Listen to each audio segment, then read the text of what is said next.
冬のラヒ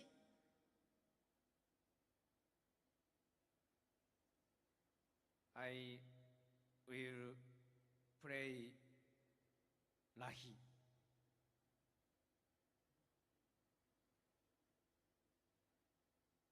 ミュージックスタート。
That was some good old Lahi there. Yep. Good old Lahi.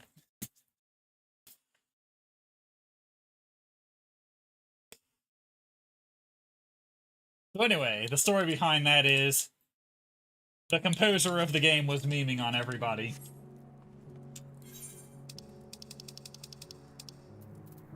And for those that don't know, oh, it's Night Raid. So it's the theme of that. I'd have to go during the day.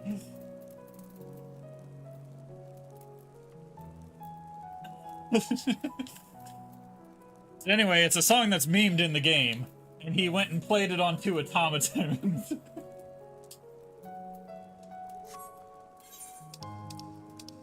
But he admits that he's a horrible singer, which is why he doesn't use his vocals strongly in any of the songs he makes.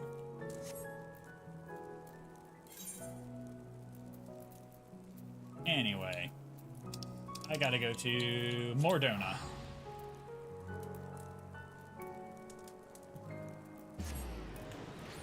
Well, the man's a genius as a composer. He is absolutely horrible at singing.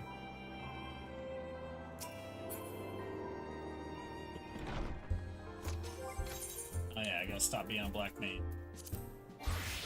There we go. All better. Yes, may God have mercy on your souls. I lahied you all.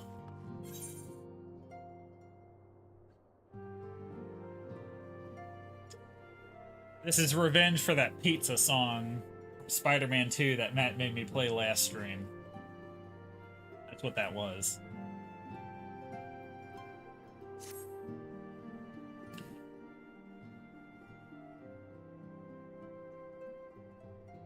Narmis, what a surprise. If you've come to inquire after the Archons, fear not. Master Matoya's treatment has proven effective in stabilizing their corporeal ether. We mustn't grow complacent, however. Potent though these magics may be, they are not without limits. We can only hope to afford us enough time for the Crystal Exarch to complete his work. If only we could go with you to the first and help. Pardon the interruption, but I come bearing urgent news. Ah, Magnarmus, it's been far too long, my friend.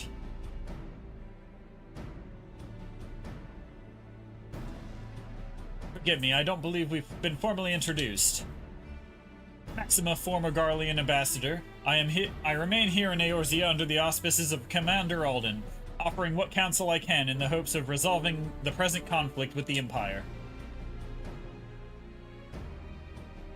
Ah, yes, I've heard stories of a defector from Garlemald, but never mind that. You said you have urgent news?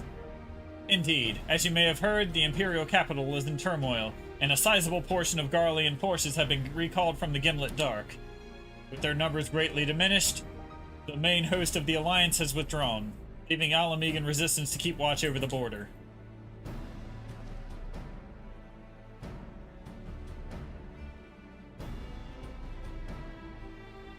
And it is there that we have welcomed a most unexpected visitor who claims that this de-escalation may belie growing dangers and unforeseen threats. Commander Alden has arranged for an impromptu meeting to discuss these revelations. He has also requested a representative of the Scions and as well, though it was clear to whom he wished I extend this invitation. It would seem time is of the essence. Well, you'll not be attending this meeting alone, though. I'm not as well versed in the affairs of city-states as our comrades. I see no reason to burden a single scion with all this. Yes, of course. Then we must make for the Alamegan Quarter with all haste. Well, what are you waiting for? Get going, you two!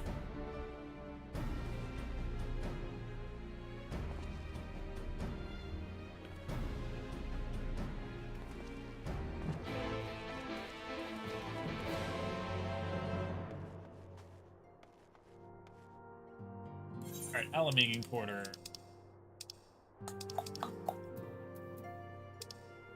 Here, Alamegan.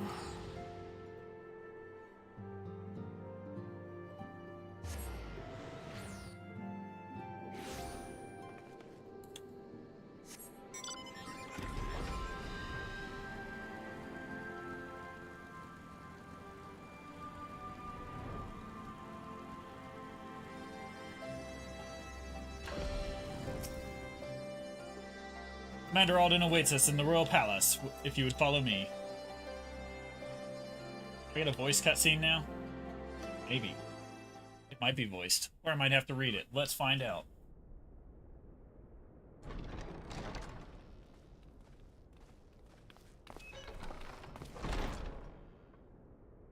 Well, well, well. Look who showed up.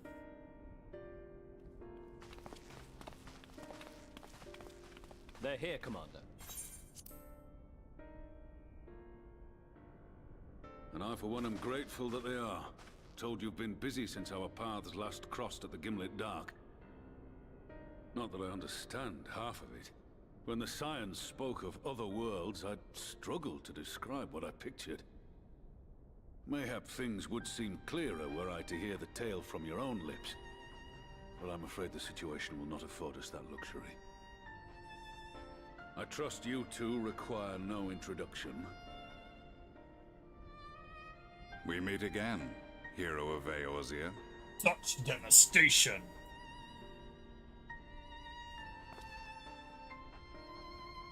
Must we repeat this ridiculous display? I pose no threat to you, though what I come to warn you of very well might. Had he meant to do us harm, I hazard he would have kept to the shadows, and brought more than 2 companions. We need not pretend to be the best of friends, but I hope we can put aside our differences for the present.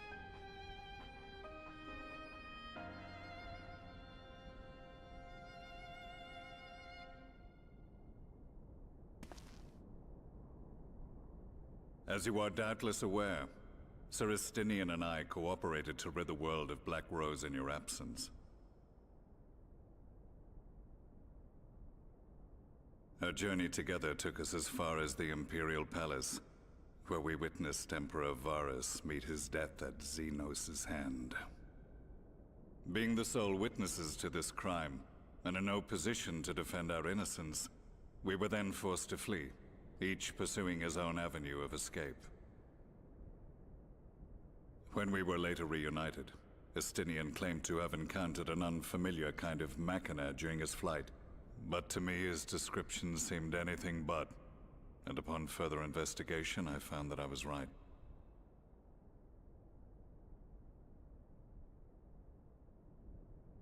The Empire is developing a new Ultima weapon. What, that Allagan monstrosity, created to vanquish primals? With which you yourself once thought to conquer Eorzea? The same. In my foolishness, I sought to harness its power, and became the Ascian's pawn in so doing. But you know as well as I how that tale ended. Yeah, I kicked your The weapon ass. itself, excavated from beneath this very city, was destroyed ere we could fully unravel its secrets, and that should have been the end of it. But unlikely as it sounds, the Empire's efforts to recreate it have somehow borne fruit, primarily through secret research conducted by the 7th Imperial Legion, it would seem. Wait, the 7th was all but annihilated at Cartano, along with its legatus. Indeed, few survived. The 7th, as it is now, has little in common with the Legion led by Vandanis, and its leadership has changed hands several times since. Precisely how this project has continued despite such turmoil, and under whose auspices, remains a mystery. What we do know, however, is that a number of prototypes have been produced, and that one of them is on its way to Eorzea.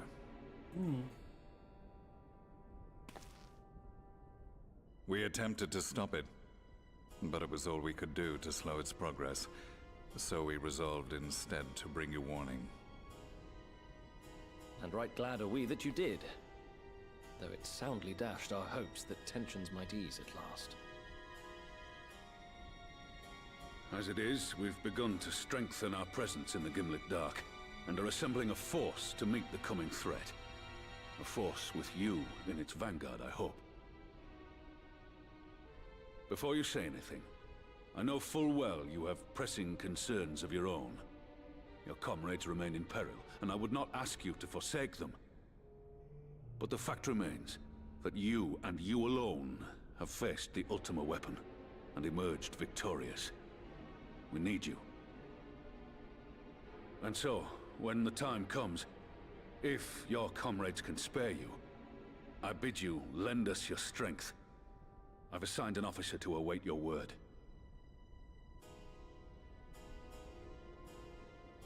The Ascian's downfall was to be the work of my remaining days, but it was my hand that kindled these flames, and I cannot allow them to spread any further. I will do what I must to see this mistake consigned to history once and for all, even if it means begging your aid. The Fates will enjoy the irony, even as I endure the ignominy.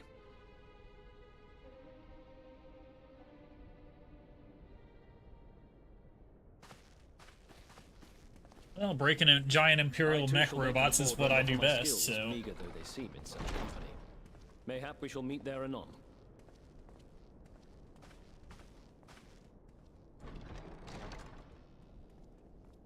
We'll take care of Though that we later. can ill afford to ignore the coming of a new Ultima weapon.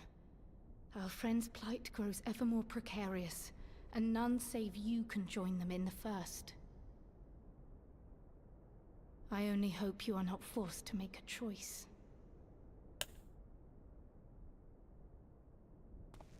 Don't worry, those weapons are the trial series, they're not the main story.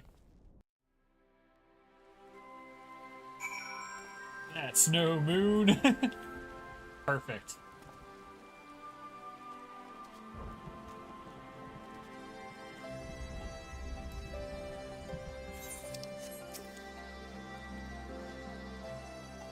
As ever, the way forward is paved with difficult decisions. We can ill afford to ignore the threat of a new Ultima weapon, but with each passing day, the plight of the Scions grows ever more perilous. If you cannot stay for a debriefing on the Ultima weapon, I will not stop you. I can only ask that you confer with me before returning to the First. I'll take it you're ready to return to the First? Then I would ask that you apprise the others of the recent events here in the Source, namely Xenos' return to the development of a new Ultima weapon. As for their bodies, you may assure them Master Matoya and I will continue doing what we can to keep their corporeal ether stable. Safe travels, Magnormus. I hope to see you in the other Scion soon.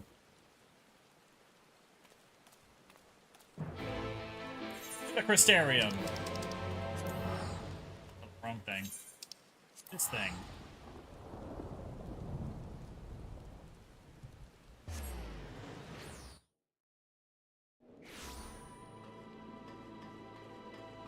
Right, now we're gonna run east.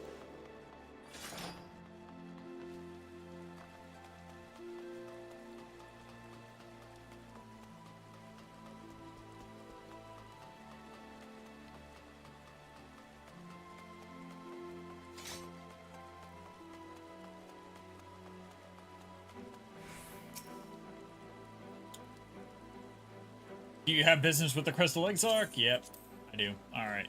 Same thing you've always said. Gotcha. You've come at a most opportune time, my friend. I've made something of a breakthrough in my research on the soul and a means to return the Scions home. I trust you too have been making good use of your time? Yeah, there's been some developments from the Source. And I will summon the others at once, and we might all be apprised of the situation. Let's do this.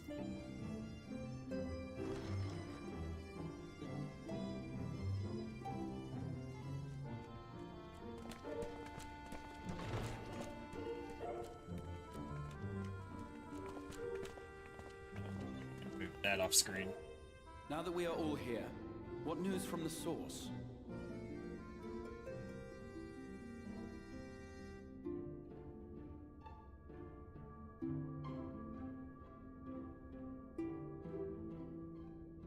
A new Ultima weapon. We must count ourselves lucky that Gaius has pledged his assistance. While this is indeed a worrying development, I think the state of the Empire as a whole greater grounds for concern.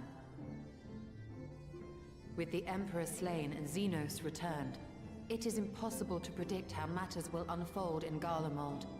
The Ultima weapon may be but the first of many unpleasant surprises. The situation beareth closer observation, of that there is no doubt, and doth compound our need to return unto the Source.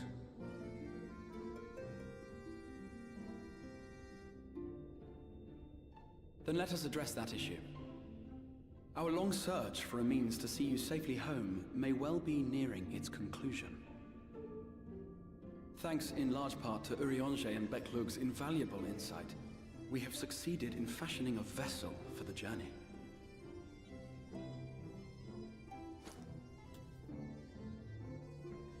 We set out to create a crystalline container retaining the more useful properties of white aurosite, but without its regrettable limitations. And after a good deal of trial and error, we made one. An ark for soul and mind both that will allow your incorporeal self in its entirety to be ferried between worlds. A spirit vessel, if you will.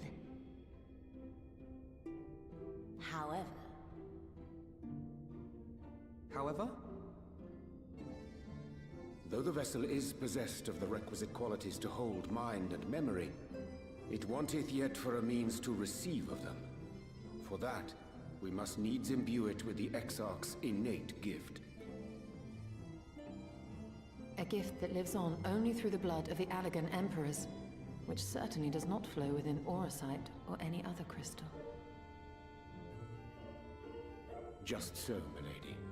The blood serveth as a conduit of sorts. In its absence, memory cannot pass from mind unto mind, nor from flesh unto crystal. That being the case, we must either alter the process of inheritance so as to require no such thing, or determine a means by which my blood may permeate the vessel. I am hopeful that the records found within this tower will yield the knowledge we require to pursue one or the other of these avenues.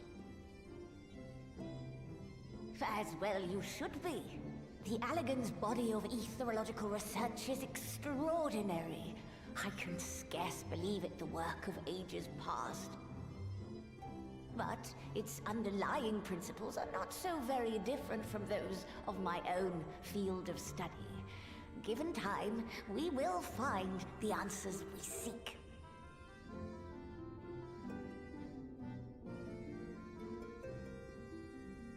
I know that you can ill afford to wait, and it pains me that I must ask you to do so.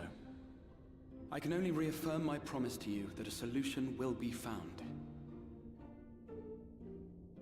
Whatever it takes, I will see you safely home.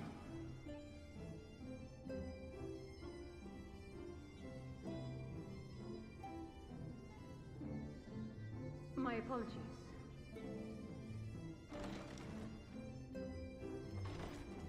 I do hope you haven't come to tell us that mortal peril fast approaches. No. I had hoped to speak with the Warrior of Darkness. But there is no need to cut short your meeting on my account. I will be waiting outside.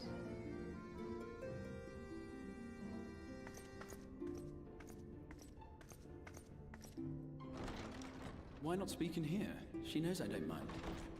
Unless she didn't want to. Perhaps I might accompany you.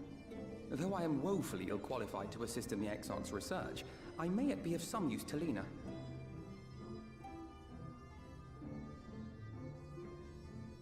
Right.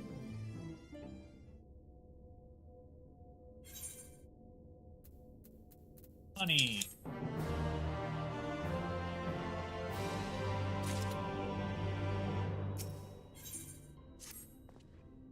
I must confess, while I enjoy my fair share of scholarly research, it will be good to step outside for a spot of fresh air.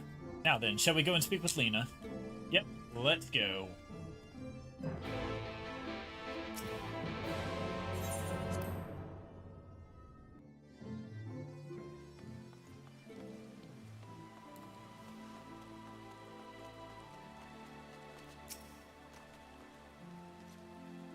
Yeah, we have little time, so I will be brief. A Sin Eater has been sighted in Lakeland, and I ask your assistance in slaying it. A Sin Eater? I had heard some few yet remained after a knight had returned, but perhaps we should call the others. That will not be necessary. It is only a single Sin Eater. A simple task for our guard, I should think. That said, I believe fighting alongside the Warrior of Darkness would be a valuable experience for them. Peace can lend to complacency, and they gain nothing from an easy victory. But you do not underestimate your foes, however harmless they may seem. My men would do well to learn from your example. Be about it then. Excellent, then let us make for Port Job.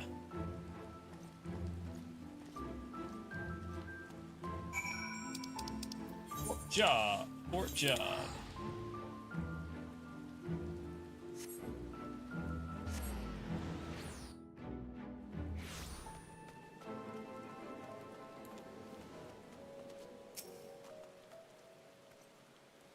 If you would wait here a moment, I will gather the others.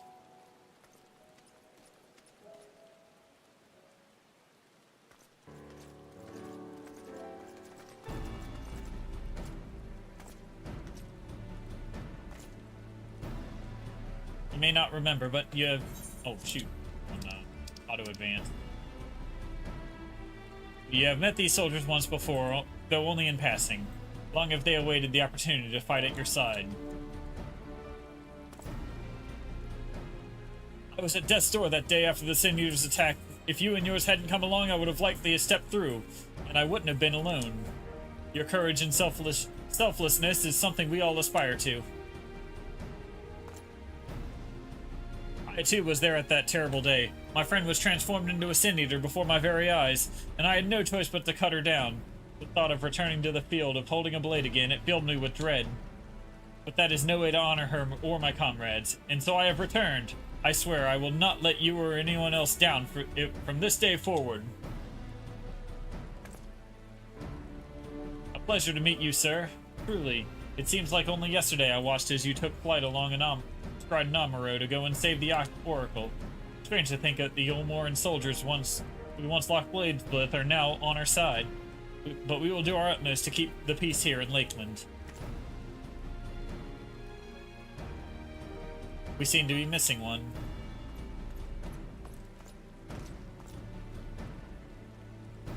My apologies, Capellina. An elderly gentleman asked if I could escort him to Clearmelt.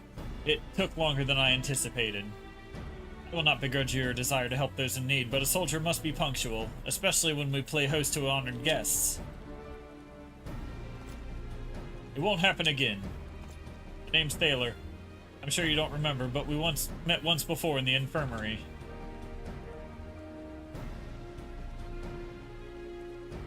I asked you to deliver a message to the Exarch and the Warrior of Darkness. Little did I know I was already talking to him. Don't give up. Don't give in. I keep those words close to my heart, and the boundless beautiful skies above serve as a reminder for their importance. And then a piano fell on his head.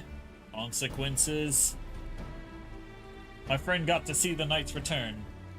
Shortly before he passed, he left this world with a smile, satisfied with a glimpse of what was to come.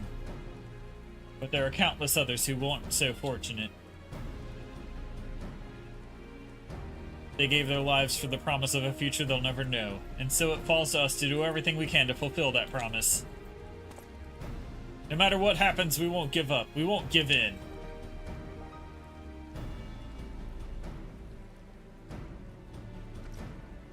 Your heroism has inspired all of our guardsmen in much the same manner. Our scouts at the northern staging point have not had the pleasure of meeting you in person. Let us not keep them waiting. Gave me 88 concussions, one for each key.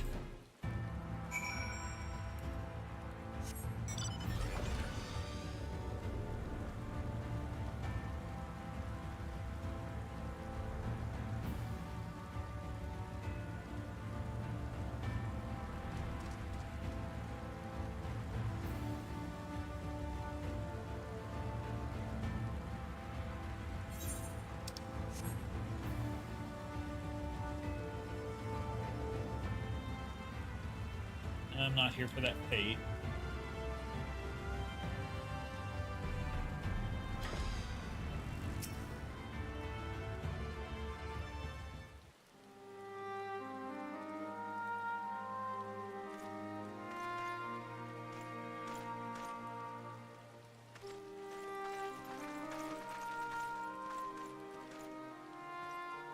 Did you slay this eater? Your orders were to await the main force before engaging. No, Captain. It wasn't us, I swear it. A man came out of nowhere and cut it down before we knew what was happening. By himself? Certainly it is no Light Warden, but nevertheless. It's true. Felled it with a single swing of his axe, he did. I've never seen anything like it. So I says to him, "Who are you, the warrior of bleeding darkness?" And he says, "No, I'm a warrior of light." And that was it. Buggered off as quick as he came.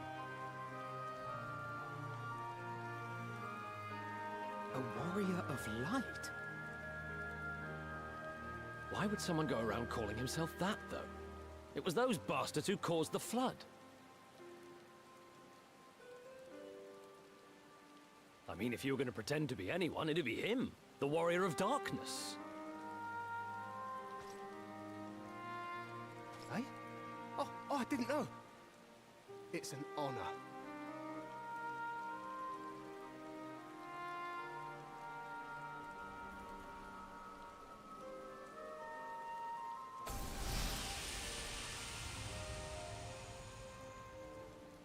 Since the Eater is no longer a threat, our work here is done. Return to your posts.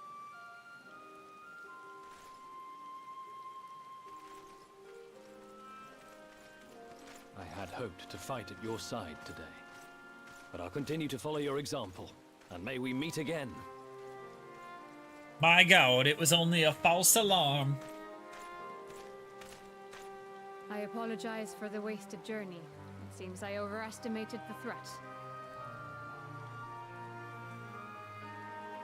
As for this warrior of light, I do not know who would be brazen enough to take that mantle for his own. Whatever it may once have meant, it is forever tainted by the association with the Flood.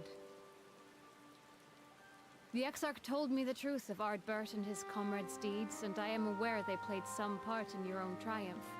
But to most, they are synonymous with the calamity that befell this world. Still, if this man is minded to destroy Sin Eaters, I may forgive him his unfortunate choice of alias.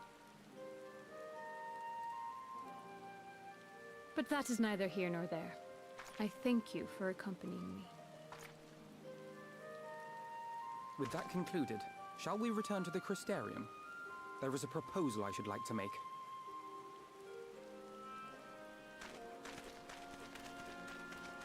Forgive me. There is one more thing. A personal concern of mine. I had hoped you might have a moment to speak privately. Take your time. I shall go on ahead.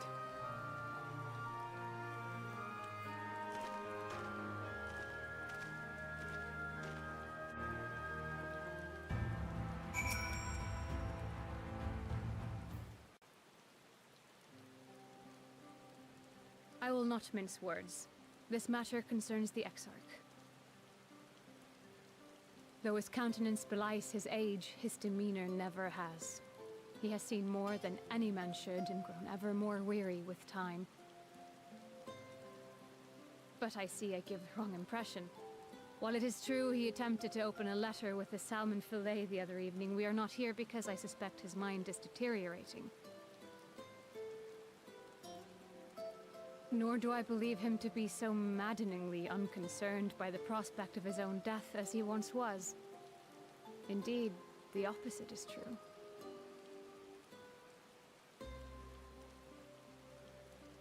It is for this reason that I seek your advice. Since he returned from the Tempest, the Exarch is not as he was. He seems a different man. A younger man. I know not the details of his research, but when I saw him at work recently, there was a glint in his eye that I had never seen before. He looked happy. It was as if he had peered into the future and for the first time found joy there. Though it gladdens me to see him thus, I wonder if I should not keep my distance. I fear that my presence will only anchor him to the past, remind him of all the pain that came before.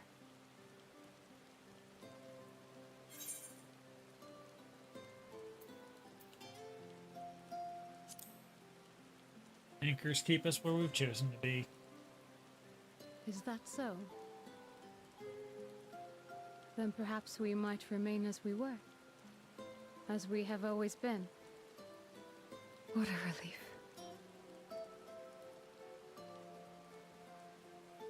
In that case, I will have to speak with him about the amount of time he is spending at work. This research is important, I know, but if he refuses to consider his own health, I will have to consider it for him.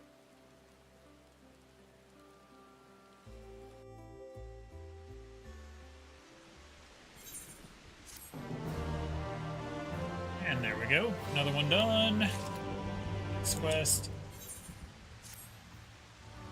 I will not keep you. You and your comrades have much to discuss.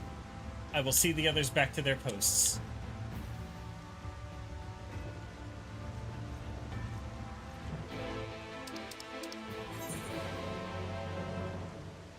To the Crystarium.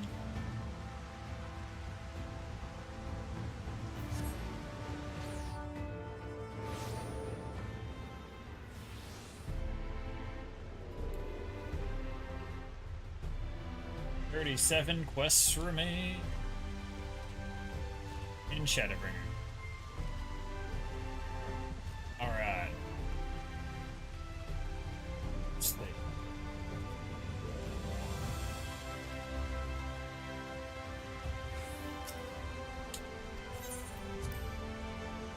For Shadowbringers, yeah.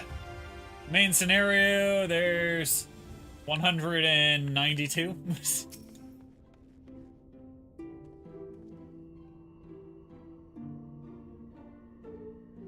The others were quite shocked to hear what we found in Lakeland. But now that you're here, there is a proposal I should like to make.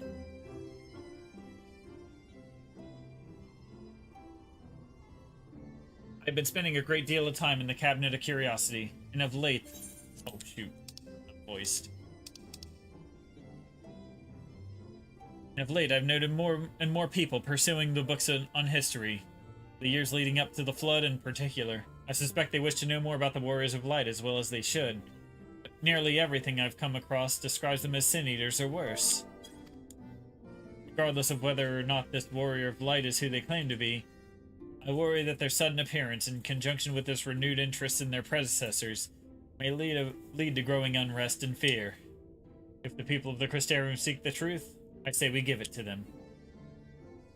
I too can attest to the falsehoods found within full many of the Cabinet's tomes, with nary a mention of the noble deeds of Oddbird and his comrades. To be fair, they bear some responsibility for the Flood, but when the tale is told again, and again over the course of a century, I'm not surprised to see their roles distorted and them painted as villains. Were it not for the records stored within the Crystal Tower, I would have had no reason to question the narrative.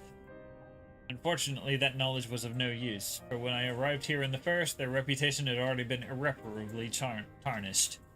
That said, there still remain those who worked tirelessly to defend their good name in those early days following the Flood.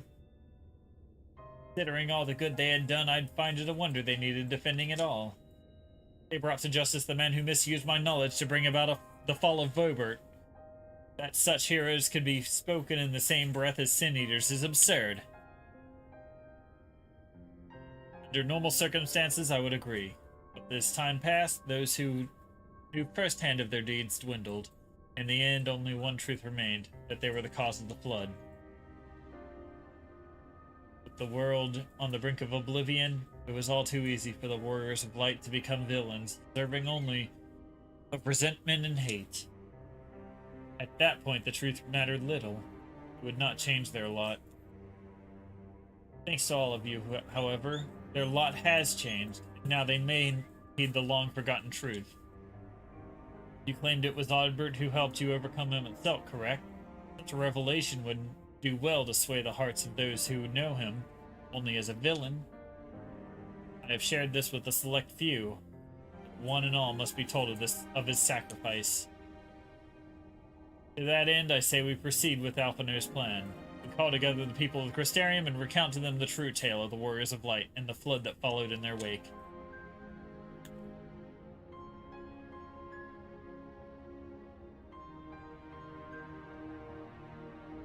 Well, what say you, Magnomus? I wish we'd done this sooner.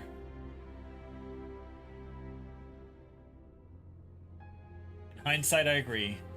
But better late than never, no? Exarch might I ask you to continue working with Beglug on our means of returning home. The rest of us will see to the gathering of the people and the Crystarium and the etc. We have to reach out to anyone and everyone who might be willing to lend an ear. With any luck, word will spread and more will accompany them.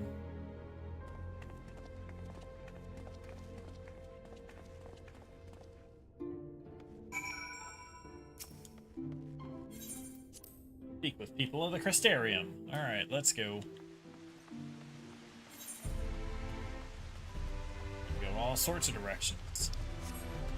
Okay. This, and we'll start down here. Work our way north.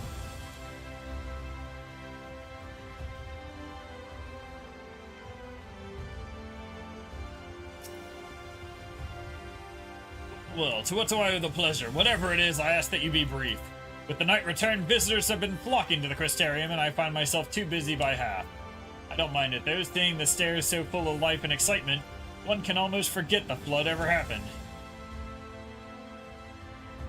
The Warriors of Light, yes, the Exarch mentioned them before, but everyone knows them now as the Cardinal Virtues. Or are you suggesting there's more to it than that? Well, you've yet to steer us wrong, so I'm willing to hear what you have to say.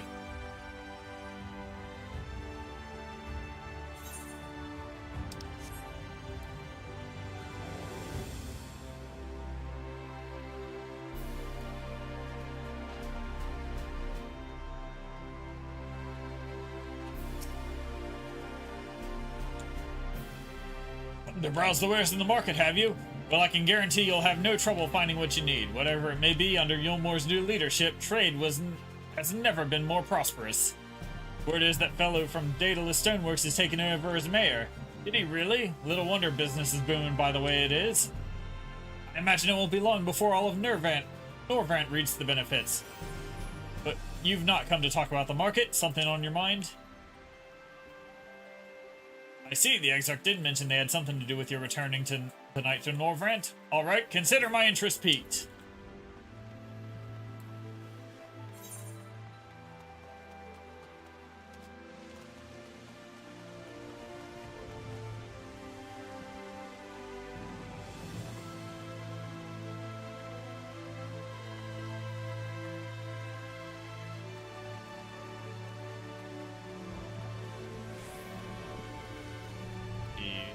Infirmary? Looks like the infirmary. Yes. Ignomus. My, what a wonderful surprise. Though I hope your being here doesn't mean someone's been hurt. Thanks to you, I've had far fewer patients coming through my door of late, which is a shame.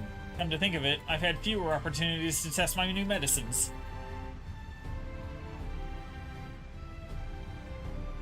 I jest, of course. It's actually been quite pleasant to have a few moments to myself now and again. The truth about the Warriors of Light, but the Exarch has already spoken with me about them. Well, if there's more to the tale, I'd very much like to hear it. Okay. Last two people are... One's up there, the other one's down there. So, let's go to the Crystalline Mean.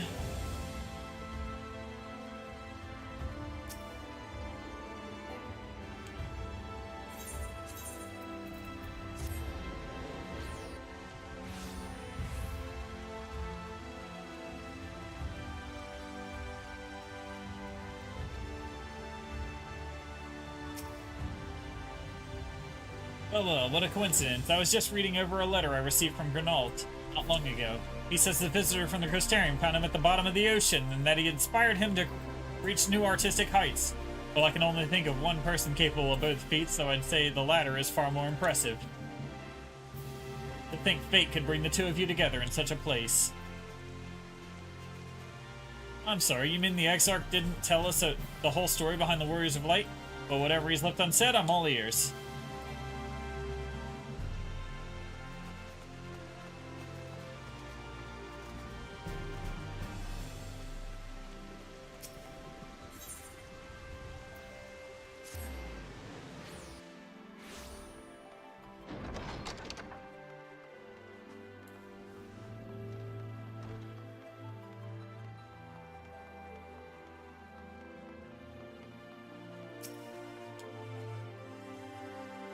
No, this can't be. Surely there's at least one book here that does not cast the Warriors of Light and their deeds in such a negative light.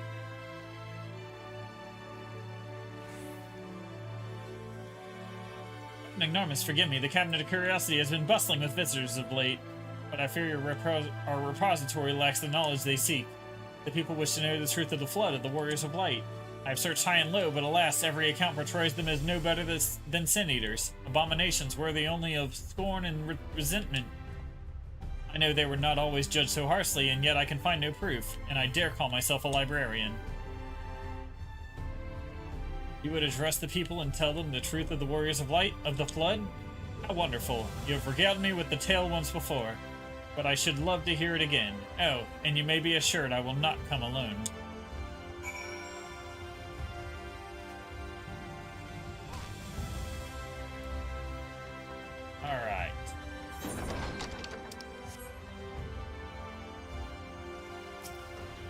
back out to the Dorsal Gate.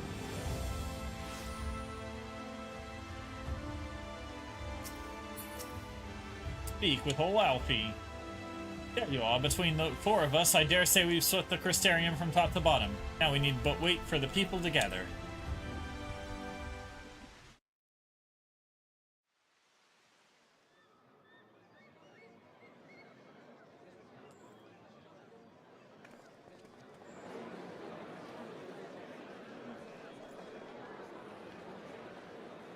Yes, this looks to be nearly everyone.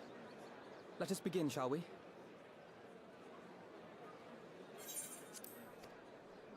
Though I am usually the first to hold forth at such events, I think on this occasion that honor should fall to you. They would be more inclined to take the word of the Warrior of Darkness. Indeed. In light of the subject matter, who better than thee to speak these truths? But I don't even have a voice actor.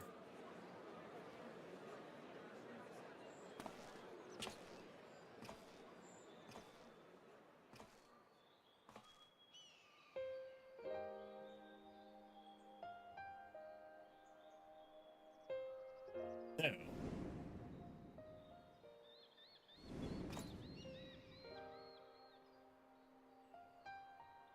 And then this happened.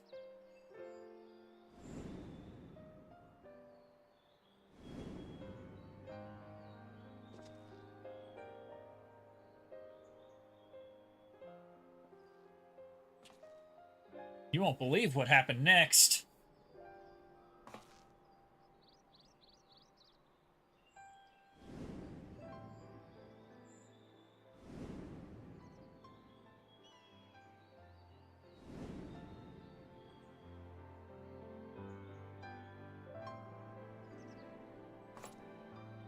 Wicked White?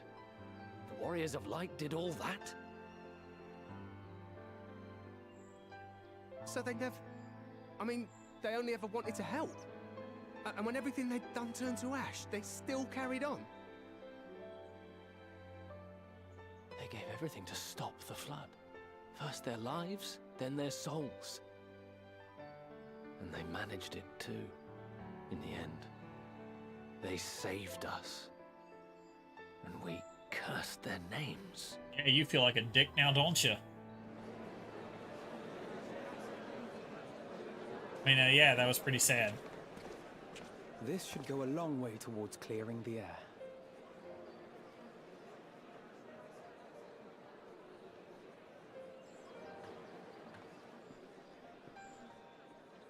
Sequences.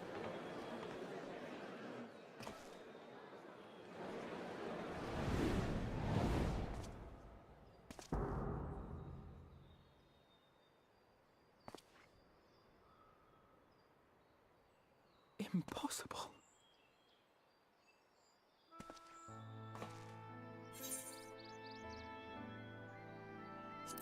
You can see him too?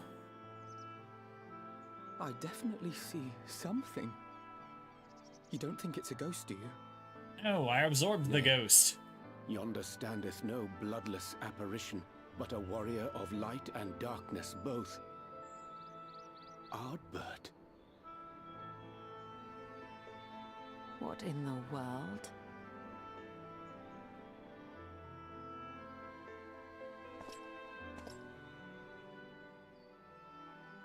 It's you! The one who slew the Eater!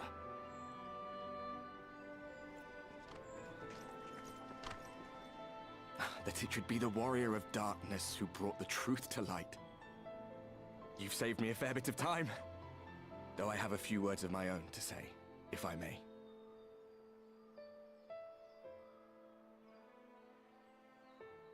People of the Crystarium! I am Ardbert. One of those you know as a warrior of light. That's impossible. You should be dead. Dude, you should be dead like 3 times. That I should. But as the world has been given new life, so too have I. I know not why I, and I alone, have been gifted this chance. But I do know this. Only by the will of the star itself could such a miracle come to pass.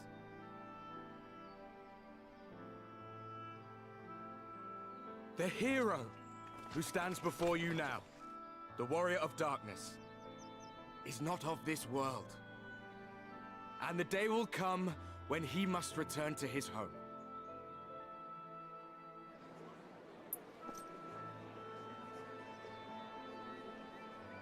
But this land is our home.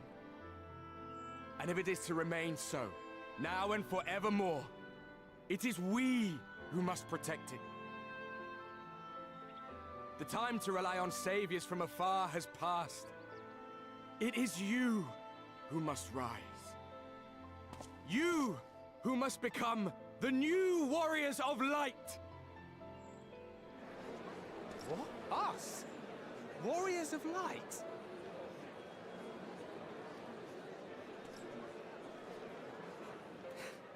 None of us were born heroes, my friend. I was only ever a man with a thirst for adventure. But wherever my journeys took me, I was invariably confronted with the same choice. To lend what aid I could to those in need, or not. And I always chose the former. Any one of you could do the same. All you need is the will to help your fellow man, and the resolve to see it through.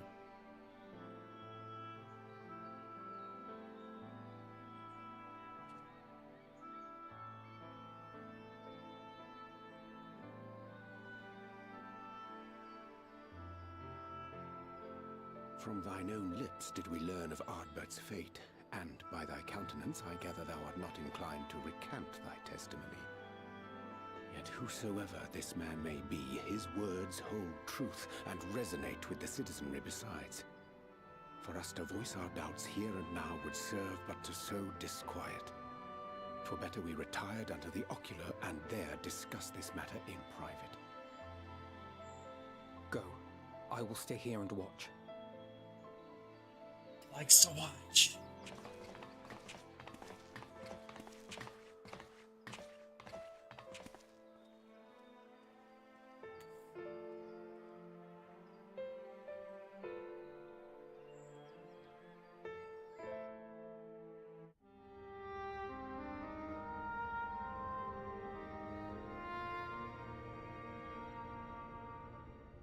So, that is a warrior of light of the first.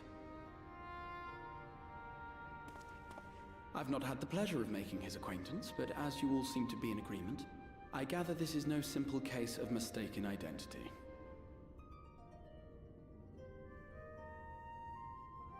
As far as I was able to discern, that was indeed Ardbert. It has been a long time, but not that long. Could he truly have been resurrected as he claims?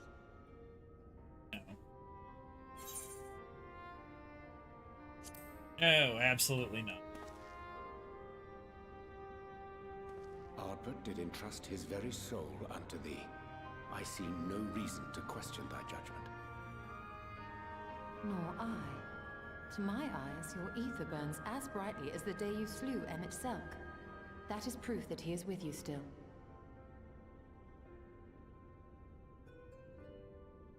Yet that which standeth now before the people is far more than a passing imitation. I am reminded of the cardinal virtues, though a sin-eater he is not. Which leaveth but one plausible explanation. That he is an Ascian.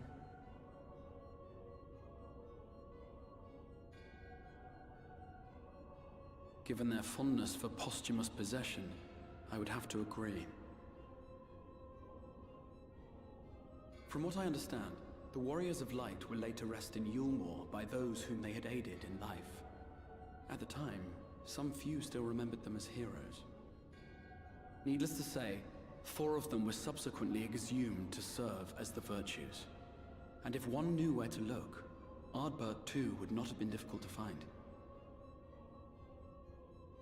Assuming then that this is indeed the work of an Ascian, my mind inevitably turns to the last remaining paragon to survive the Sundering.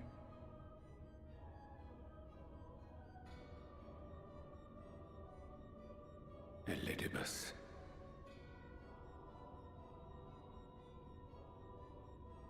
That Xenos hath reclaimed his own flesh is known.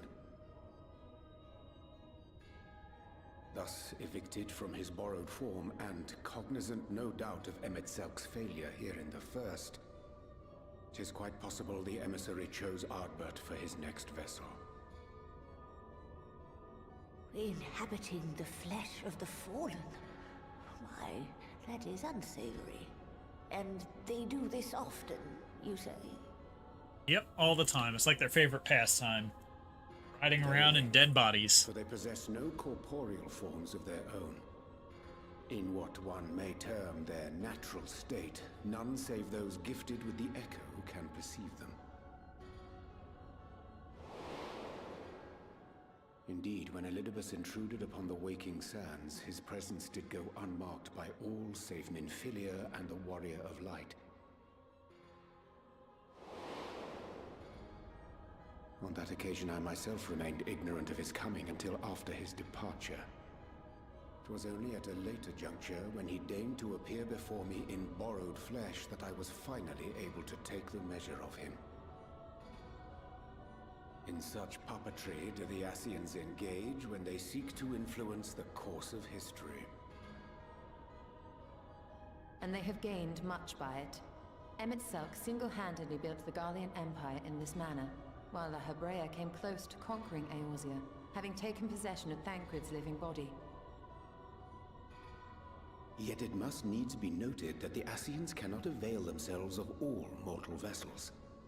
For were they able to do so, none would serve as a better pawn than our own redoubtable champion. Mayhap the blessing of light shieldeth Hydaelyn's chosen from Ascian influence. Or mayhap other forces are at work. We cannot say for certain. Whatever the reason, I hope it holds true. I know what force it is. It's I the dare force not of my contemplate what might backhand. come to pass otherwise. Is it not peculiar, then, that Ardbert's mortal remains should be susceptible, given that he was once a warrior of light? Or did the final departure of his soul make it possible, perhaps? Regardless, to hear an Ascian use him to call forth new warriors of light boggles the mind.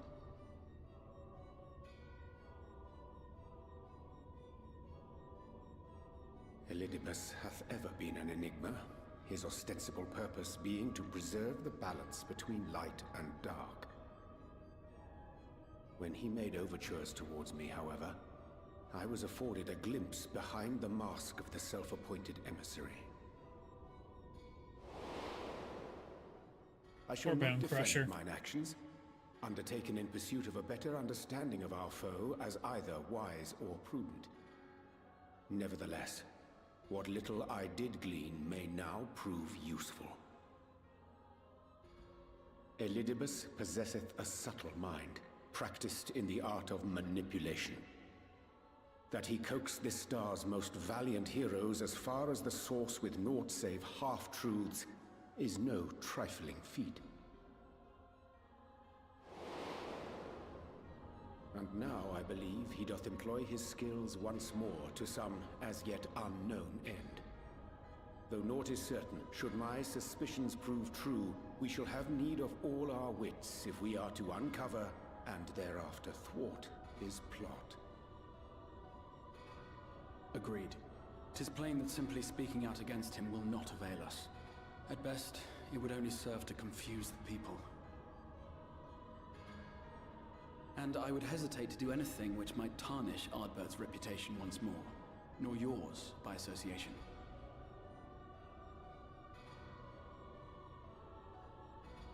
That being the case, it may be wise to keep a covert eye on this Ardbert's movements, as we attempt to discern his purpose and how best to mitigate his influence.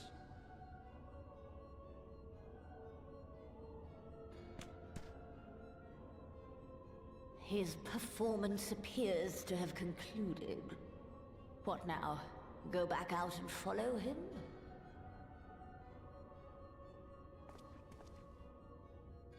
Twould appear Master Alphino already hath pursuit in mind, and I suspect one pair of eyes shall better serve our cause than half a dozen. Let the rest of us maintain an inconspicuous distance, for the present at least.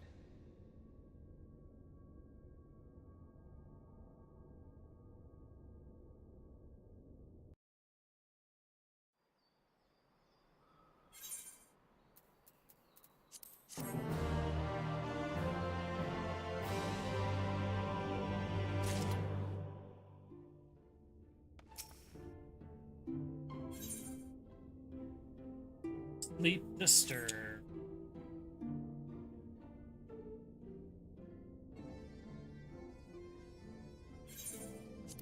You did well to dispel the falsehoods surrounding the Warriors of Light and their actions prior to the Flood.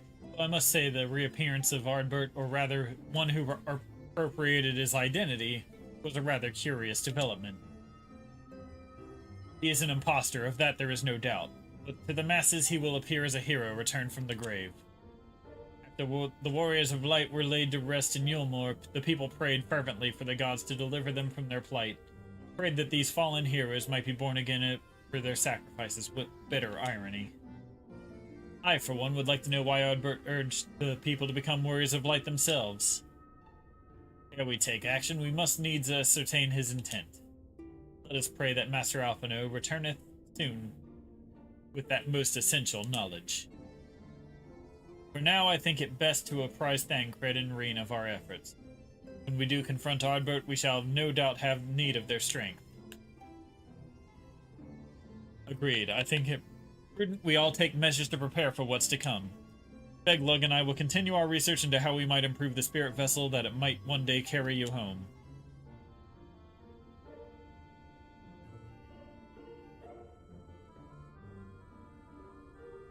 Then I think it's time I return to the Great Wood. Till now, everything we've learned of the Ascians has been handed to us at their leisure. But that was one of Emmett Silk's unique failings. I have no reason to think Elidibus will be as forthcoming. Fortunately, I recently received word from Fanal that herefore two unexplored chambers have been discovered deep within the Katana Ravel. Almet believes the relics within tell of a great calamity that befell an ancient civilization, that of the Ascians perhaps, and they may lead us to truths we seek.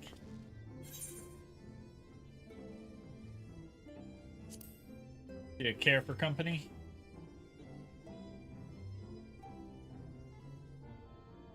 I wouldn't dream of going without you. When you are ready, make for Fanal. Almet and her sisters will be expecting us.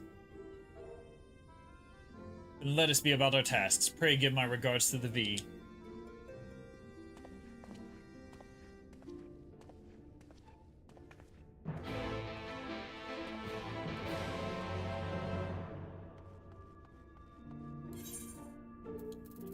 To Fanal.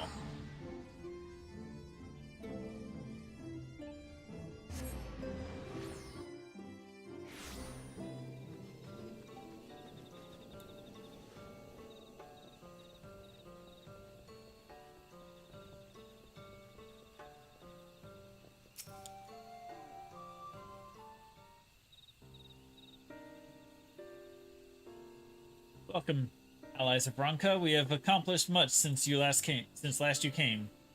With the Light Warden dead and its minions dispersed, we have at last reclaimed our hunting grounds near Raktika Falls. It was there that we discovered more ruins. Although we ran afoul of no traps while exploring its halls, we determined that the innermost chambers were warded by magic. We all were in agreement. Before any investigation could proceed, you should be summoned. We are grateful that you did. From what you have told me, I strongly suspect that the wisdom of my comrades and I can be found within. The wisdom could prove invaluable. We may soon face a foe whose greatest asset is our ignorance. I see, then it is good you have come.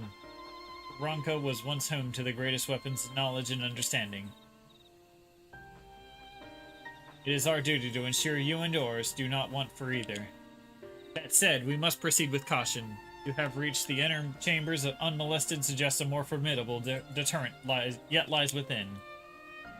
Come now, surely any threats sleeping within the ruins pale in comparison to those we have faced thus far. This is not a game, sister. You should not be so eager to run headlong into danger. Oh, and who was it pining for the return of our allies that we might venture into the ruins? Clutching her staff at night, wishing it were? You promised not to tell. And I suggest we be going. Get back here.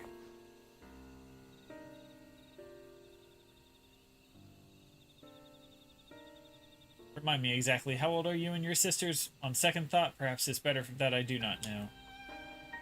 Pray forgive their overzealous nature. None save we three have been privileged to escort you and yours into the ruins and bear witness to its secrets.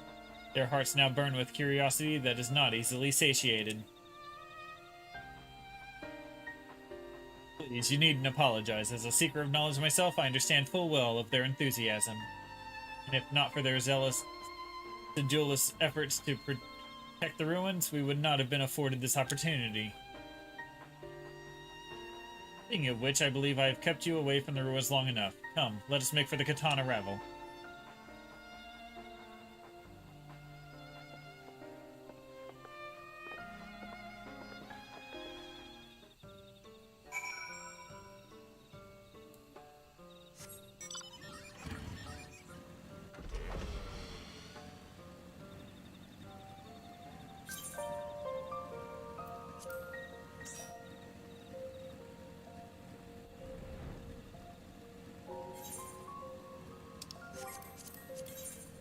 Oh yeah, I should hop worlds. Do that real quick.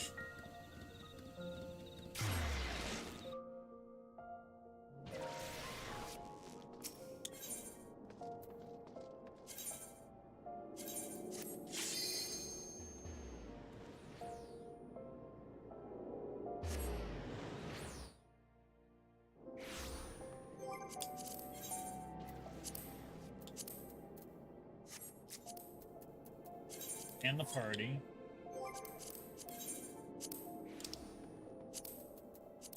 Invite back. There we go. Now back to the Raktika. Actually, turning. Wait, I'll go there. I'll turn in the gear after stream.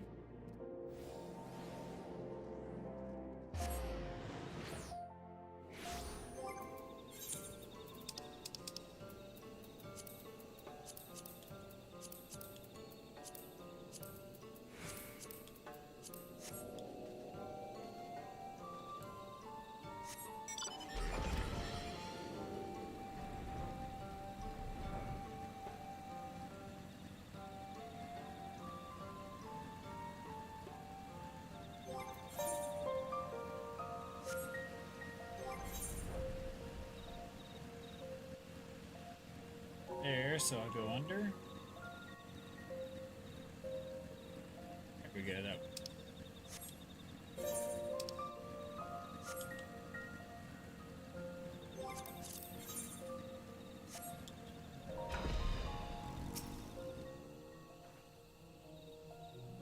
Ah, you're already at the dungeon, okay. It is most strange that for these halls to be left unguarded. Have care when breaking the seal on the chamber door. Danger surely awaits us on the other side. Oh, I'm about to enter the solo duty.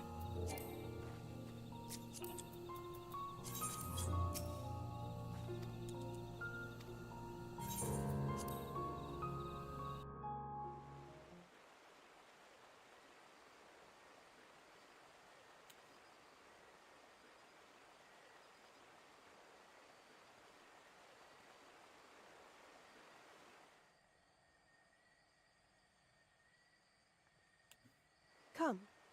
Our new discoveries are to be found this way.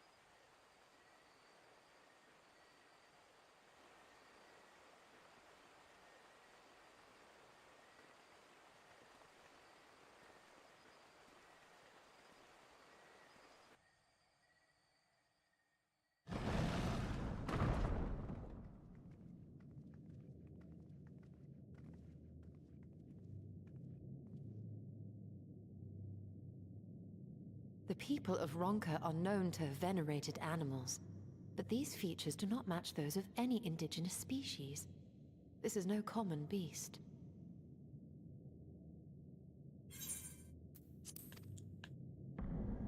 Though that much is plain from its proportions.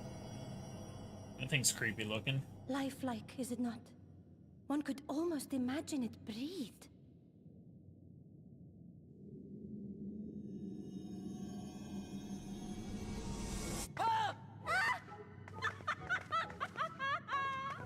Why you...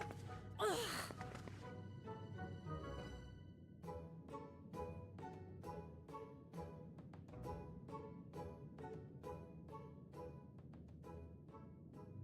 This owl, by contrast, seems no different from the others we've seen.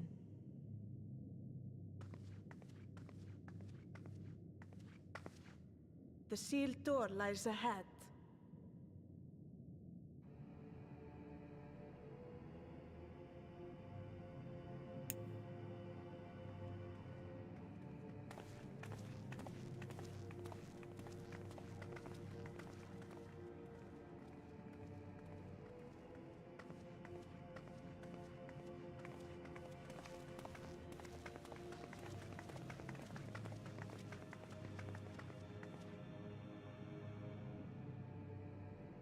As you see, one statue is missing.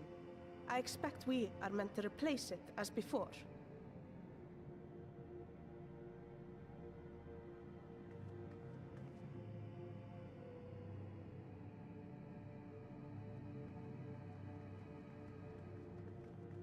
Too simple.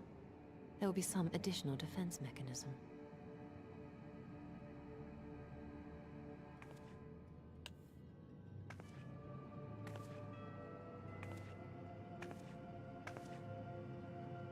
Just a moment.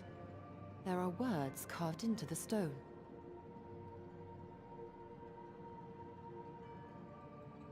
He who would disturb a hero's deserved slumber shall instead waken the beast and know his folly. Wait! Don't!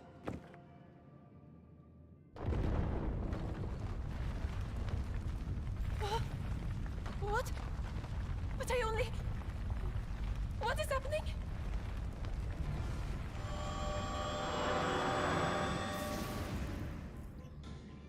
Oh no, oh no, oh no, oh no, it lives! Why am I not surprised? Prepare yourselves.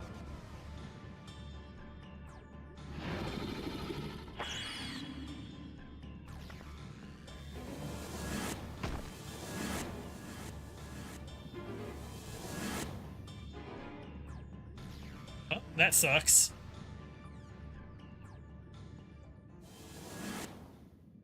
Oh, cool. I'm somewhere else.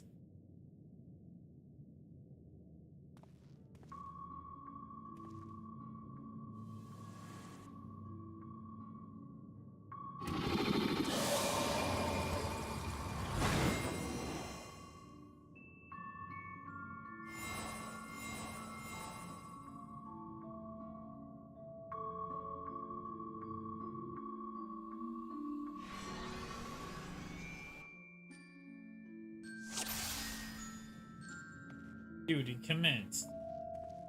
You trespass mortal upon sacred ground. In retribution, 4 souls have I bound. Yet to proceed, the heroes proven learned and wise, a comrade's soul shall be their prize. If you would see theirs set free, answer me these riddles 3. Death to Paul, with kin do I vie. Though sought apart, betterment of whole door.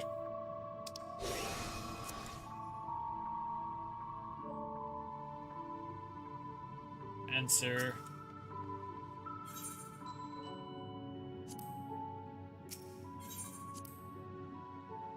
Key.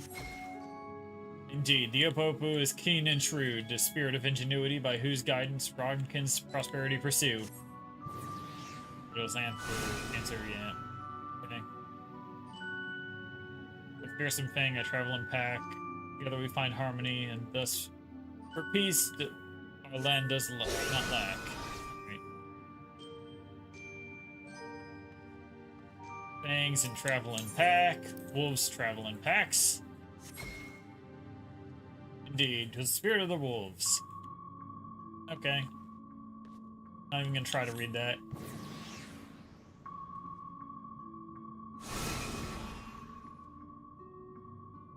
On my belly do I crawl, by my strength it must my prosperity reign within your hall. What am I? Serpent.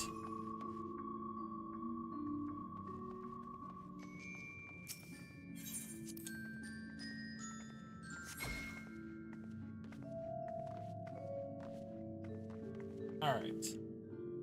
Riddler boss.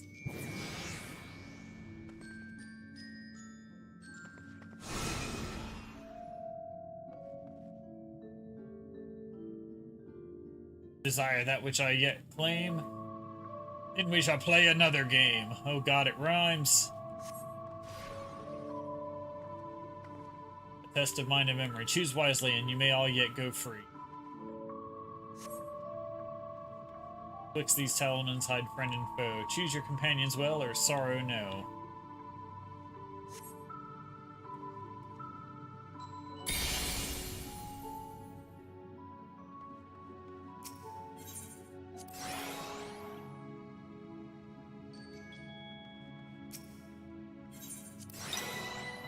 Oh, I did it. Holy shit. Your comrades are assembled together at last.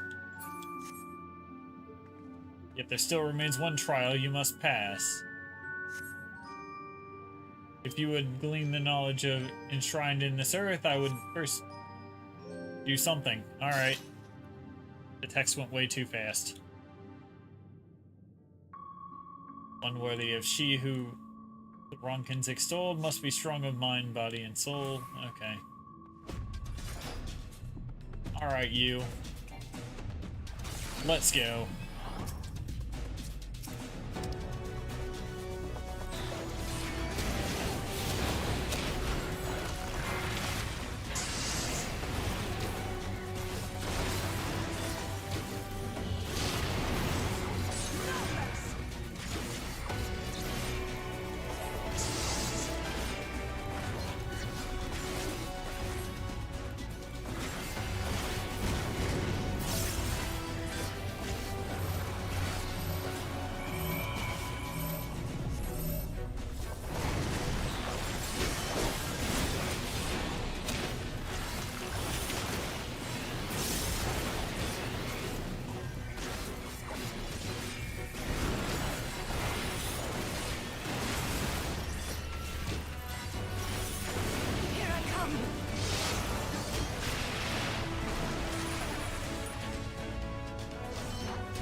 Drop the fuck box on him.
go! Oh, we gotta get in here. There we go.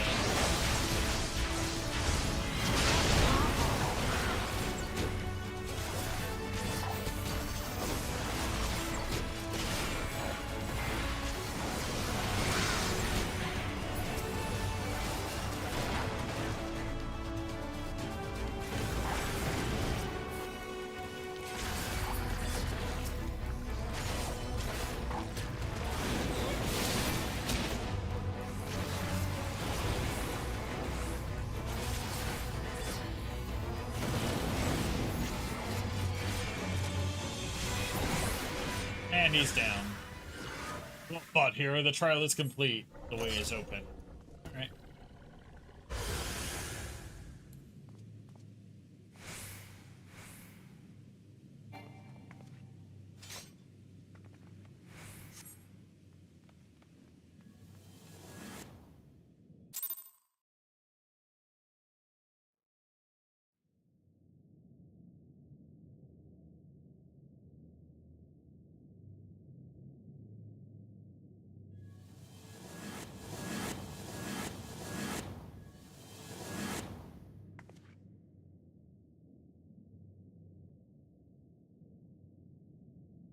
Twould seem the magics have returned us. How polite. Now, what have we learned? Ah, we were bound to run into a living statue eventually. And now we can open the door. Open the door?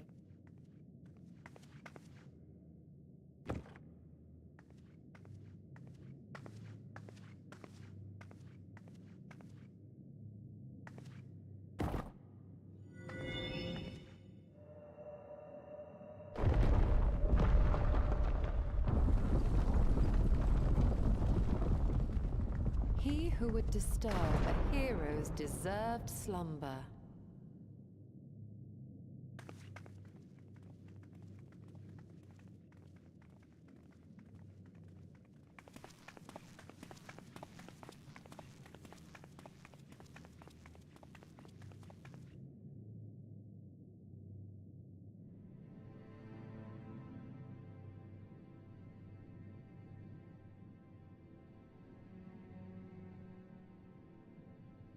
A tomb, just as I thought. Befitting a hero.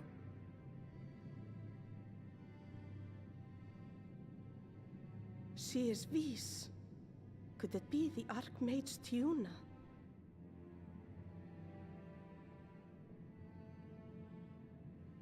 A legendary hero of Ronka, as you surmised. The tales tell of how she smote entire armies with a single incantation. So potent was her spellcraft, though she ever fought in the name of peace. I thought them no more than tales. To think she really existed. Well, I for one always believed.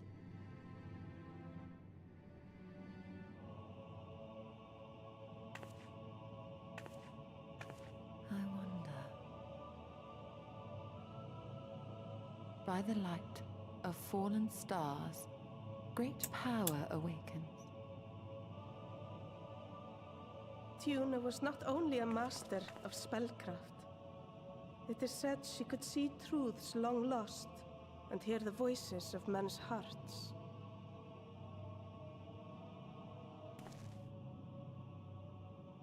Naught less than the echo. In which case, none of this is mere coincidence.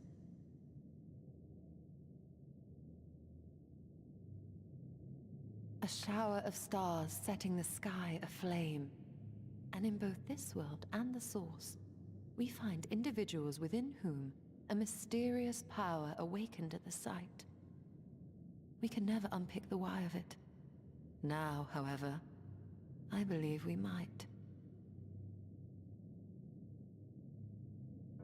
Does the scene depicted here not resemble the one we saw when we first ventured into the Katana Ravel? Moreover, does it not recall that which Emmett Selk invited us to witness in Amarot?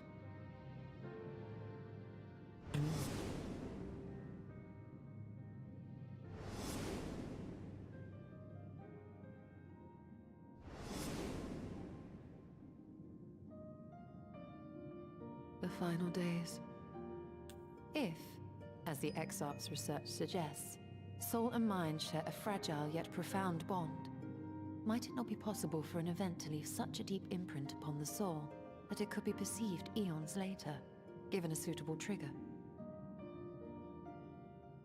The echo defies explanation by conventional etherological theory. Days were upon us. Or shall we say modern etherological theory. But if it is a power that once belonged to the ancients, to souls yet undivided,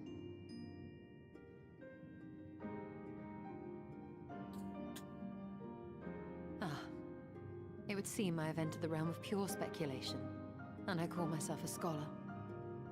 I shall refrain from making any further wild claims until such time as I have evidence.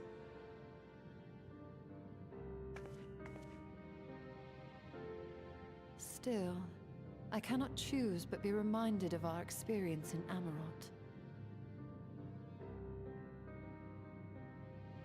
I don't know.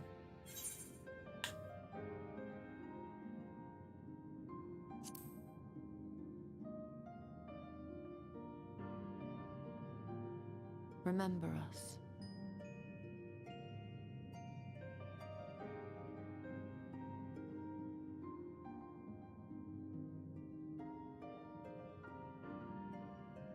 History is learned, not lived. Actually, we have always protected the Tales of Ronka, just as we have protected this place. But we are mindful of what our mothers taught us.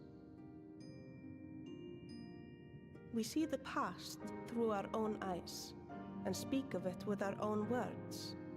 Thus do we come to understand it in our own way. But this is not the same as remembering. Your mothers were wise. Though we witnessed the final days, our impressions cannot fail to be colored by our own experiences and expectations. Those who lived through it would have perceived the event quite differently. We must bear in mind that it is no simple matter to keep the truth alive, or it will die with Emmett Selk and his kin.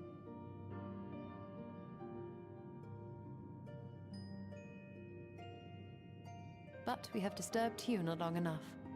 Fanau will serve similarly well as a venue for our contemplations.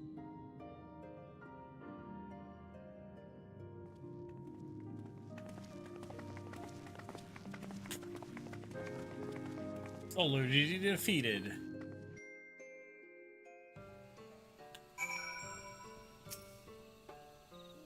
By your pensive expression, I take it the tomb has given you much to think about. That as well. In time, the knowledge that you have gained will lead to understanding, and thus arm you for what is to come. Before you leave, however, I would speak again of the teachings of our forebears, of histories learned, not lived. The legend of Tiuna and her exploits has been told countless times over the centuries, yet as it is handed from one generation to the next, the story changes.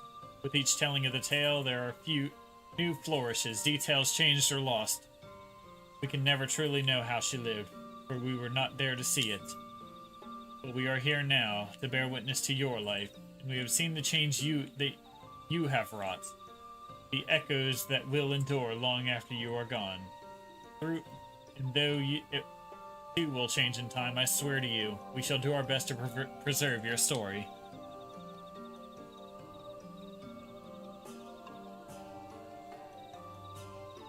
I hope that you'll forgive me if I don't make an oath of my own. I think it goes without saying that we could never misspeak of your heroism. Perish the thought. So long as we are here, there are none among the V's who will not know of all you have done for Norbrand. We are not deserving of such reverence, but we are grateful, all the same. We can be certain we will have our own tales to tell of the great guardians of Raktika and the ruins of Ronka. I pray you safe travels then. As ever, we shall await your return with open arms.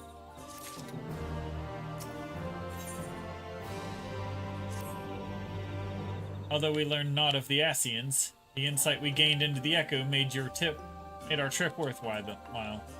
Before we return to the Crystarium, however, there is a small matter I would attend to in Slitherbow. Might I trouble you to come with me?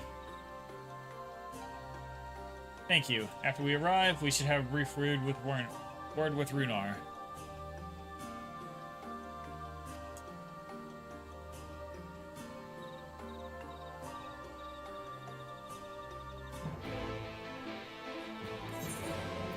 The Slitherbow.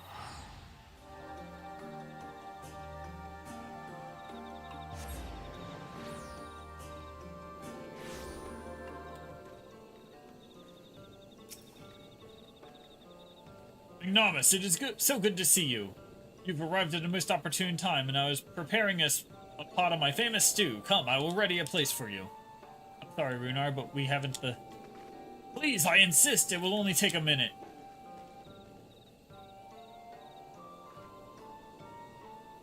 My apologies, Magnarmus. It seems our return to the Crystarium will be delayed. Perhaps only for a bit, if you assist me with my work. I say work, but it's rather more of a chore. I must clean my chambers here in Slitherbow, top to bottom. If you'd be so kind as to go and fetch a broom from Askir, we might finish before Runar is done cooking.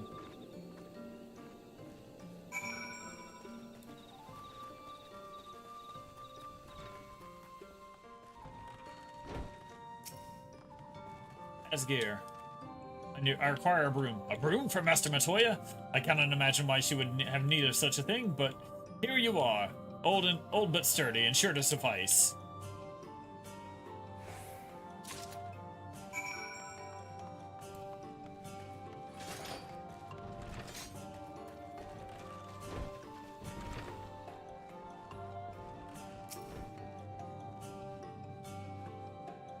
I trust Asgear was able to find a broom for us. Here you go.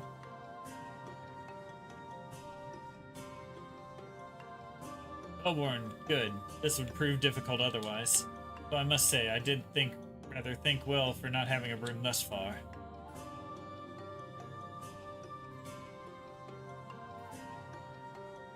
Yes, well, you weren't buried beneath a veritable avalanche of books when you entered, were you?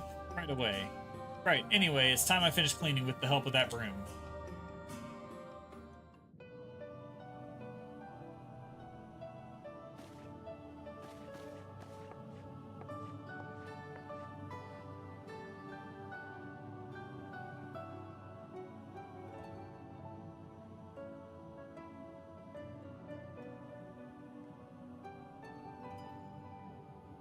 You didn't honestly think I'd do it the old-fashioned way. That broom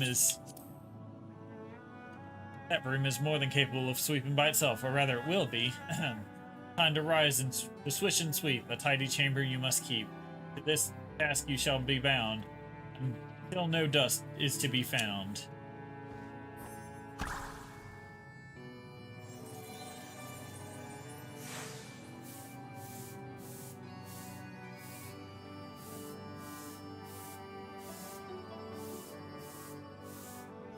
In this one particular respect, I've no objections to following in Master Matoya's footsteps.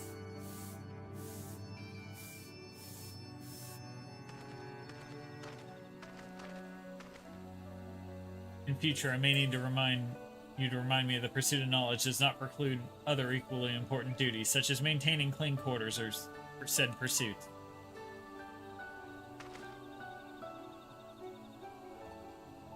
I will dearly miss this place, these people.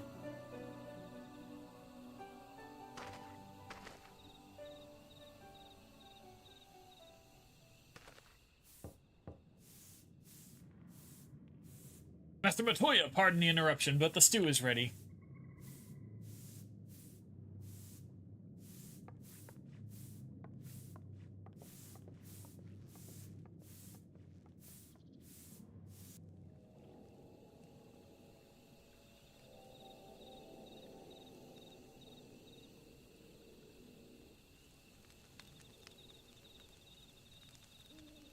Something troubling you? You've been rather quiet. No, everything's fine, I assure you. It's been a long day, that is all. I see. Y'shtola, thank goodness you're still here.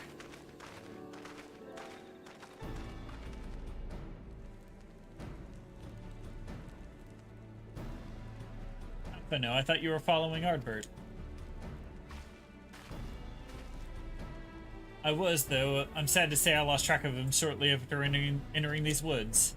He seems determined to traverse every elm of Norvrant in his quest to spread the truth of the Warriors of Light and the Flood.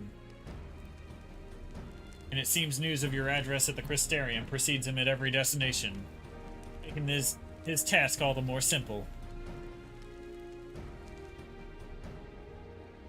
It remains to be seen to what end he encourages the people to become Warriors of Light themselves. But there is no denying that his words have struck a chord with many. Well, we're all agreed that this is just another Ascian ploy, yes? They've commandeered corpses before, and to no good end. And I see no reason to think this time is any different, especially when it's that of a fallen Warrior of Light.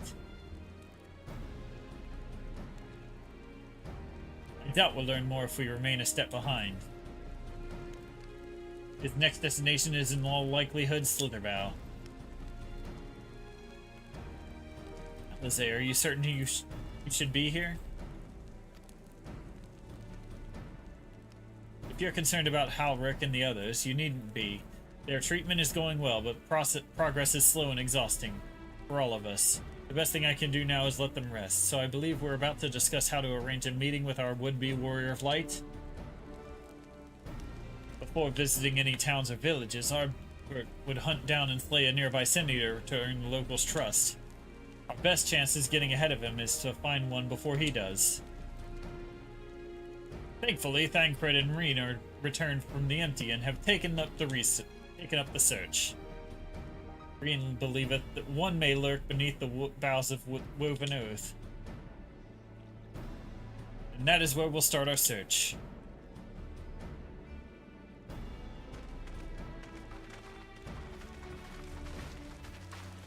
Mr. Matoya!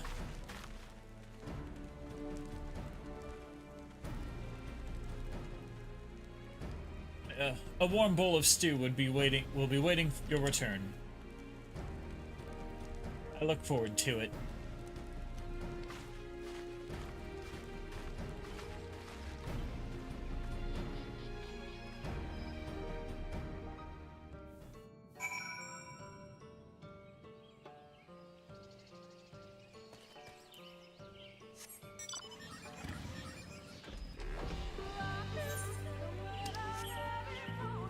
Oh, we get the real Lahi.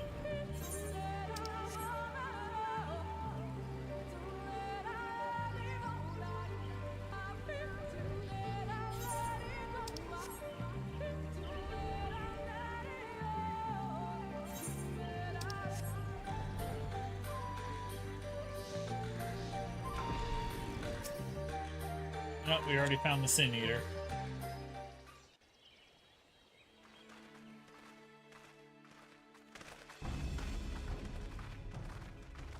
If you were hoping to vent your frustrations on our Issa friend here, I can only apologize. Few as they are now, it took us no time at all to track it down. That suits our purpose perfectly. Now we need only wait for Ardbert to arrive. Weren't you two meant to be attending to the Empty? We were, and are, but we can hardly ignore the rest of the world. So we thought we might see how things were coming along. From what we can gather, the answer is strangely. Right now, we think we can do more good here.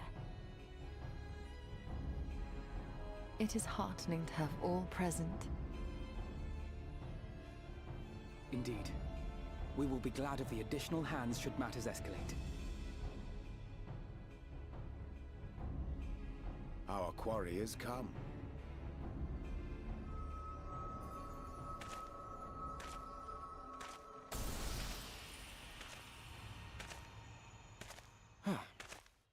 It seems I've lost this particular race.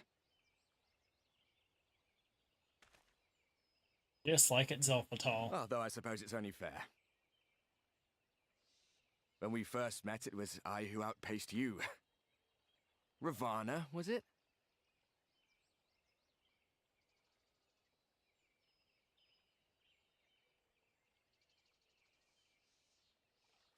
But where are my manners? I wouldn't be here were it not for you, and I have yet to say a word of thanks.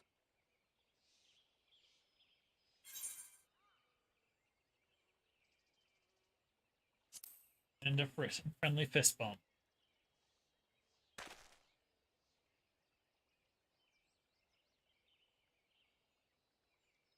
Arm giving you trouble? You should have it examined.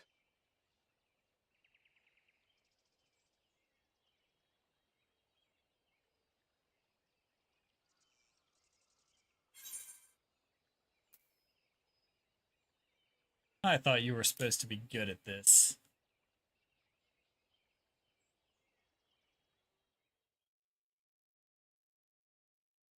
Very well. Let us forego this pretense.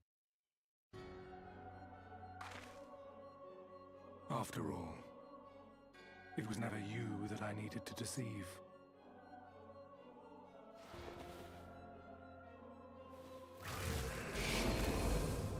There's the Ascian mask. Yes, it is I, Elizabeth. Through your time in Emet-Selk's imitation of our home, I dare say you have gained a better understanding of my role since last we met. Not that it matters.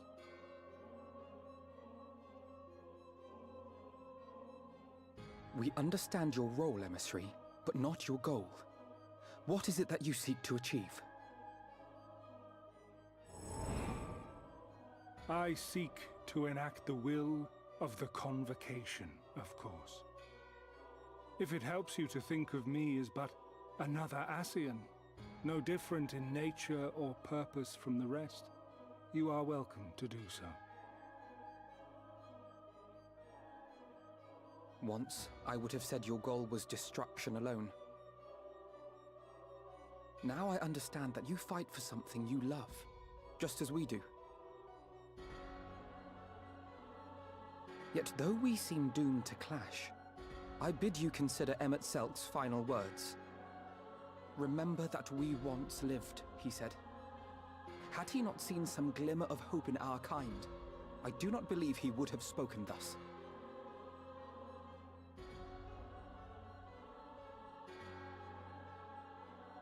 None better understood your plight than he. His words must surely be worthy of your consideration.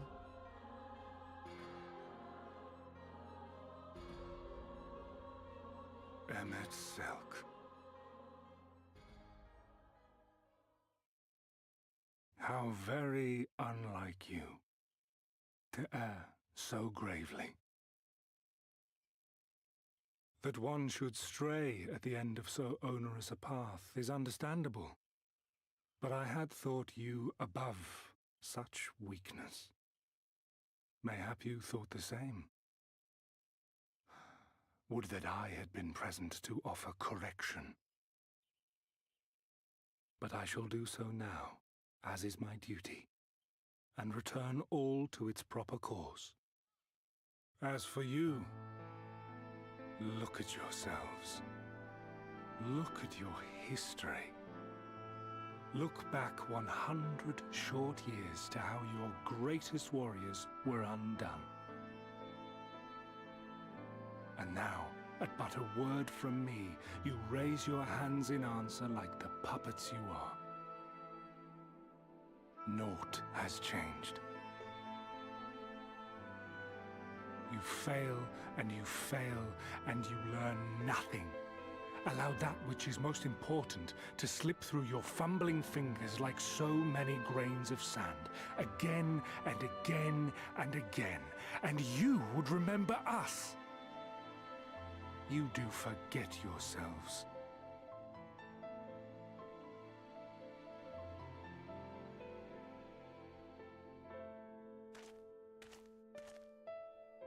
There is no common ground to be found between you and I, nor do I require any. I have my duty. Wait!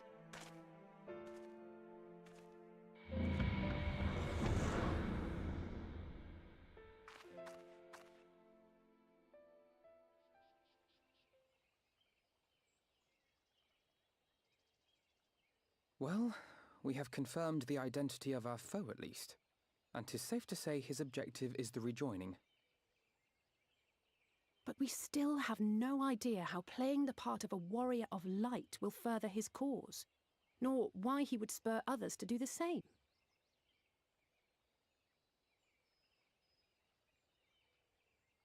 Another visit to the Tempest may shed some light upon these mysteries.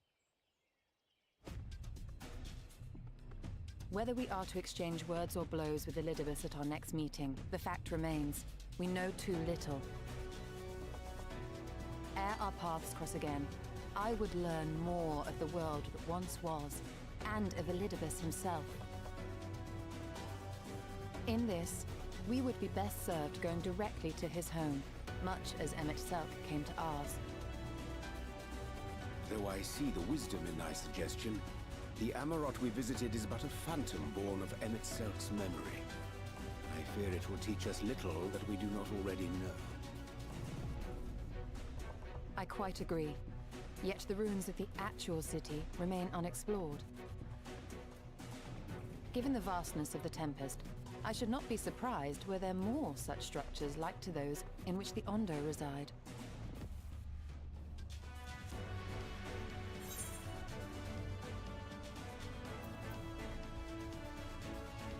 If there's aught to be learned, I want to know.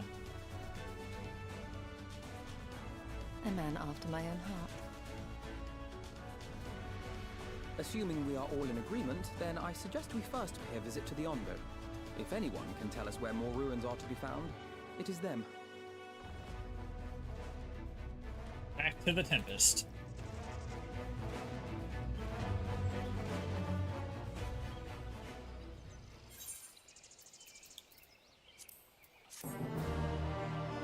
More money.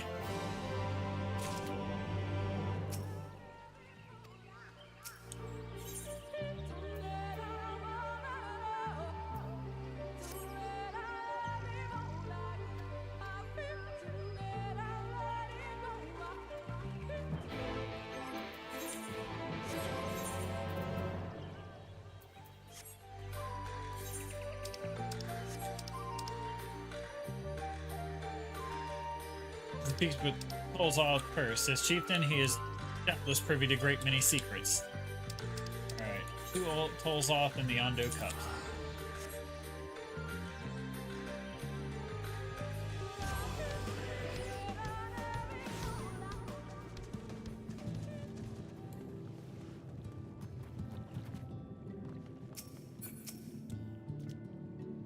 I have sent for no finless ones. Perhaps you instead come seeking something of us.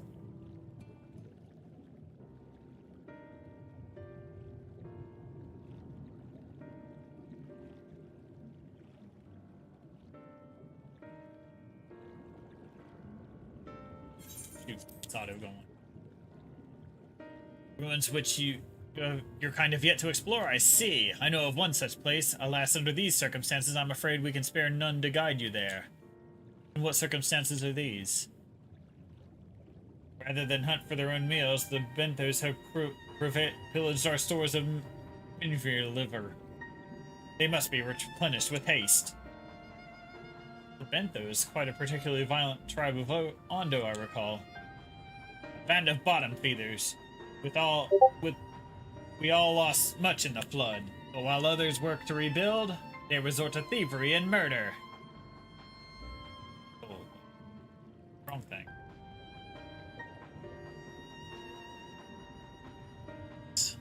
And 6. Revenge, they call it, but they prey upon our kind. But do not be fooled. They care not who they harm. Would that we had the warriors to challenge them. This is not the first time they have stolen from us, but there is no resource more precious than liver, and all must dedicate themselves to the hunt.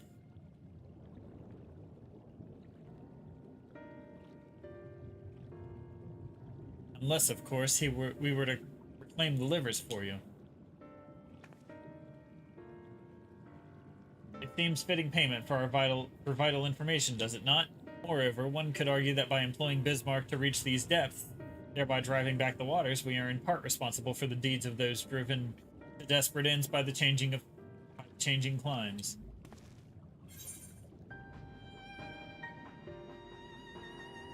One good turn and all that. I thought you might say that. You've never been one to miss an opportunity to help. Reclaiming the stores it is, then. We would be grateful beyond words if you did. The Bentos have surely taken the livers back to the Flounders floor. But be warned, there will be no shortage of guards waiting to spear intruders. Then we will have to care not to draw their attention, shall we?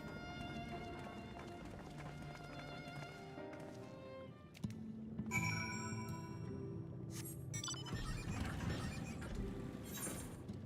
shoot. I did not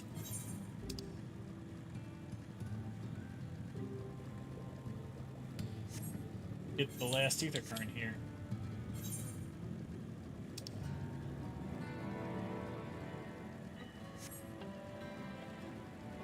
Guess we're driving instead of flying.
Oh. Alright.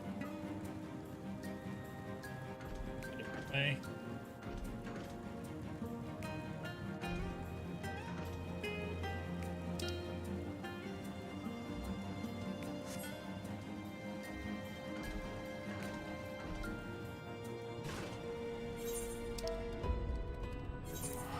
Here, I'll go this way.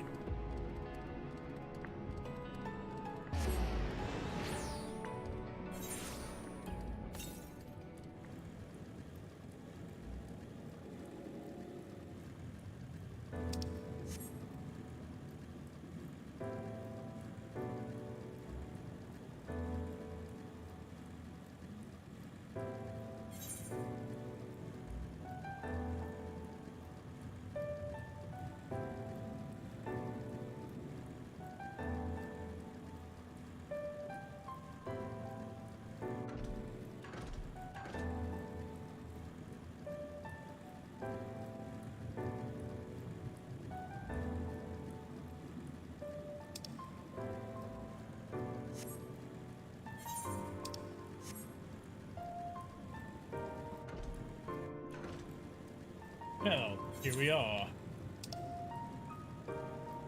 It's...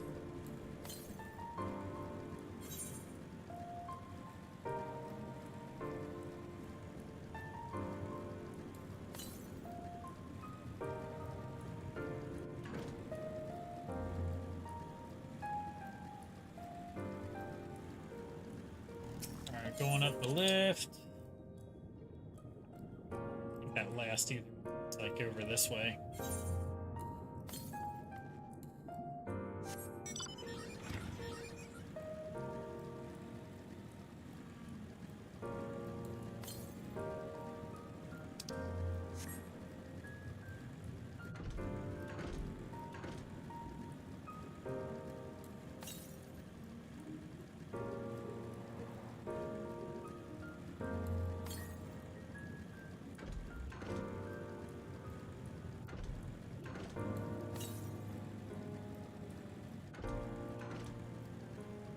Ah, there it is. Alright. This should do it.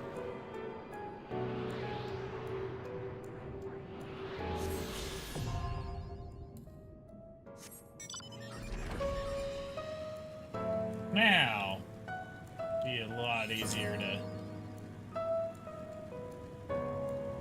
get up there.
Ah, there we go. That's how I'm gonna get there.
Alright, bristly bag.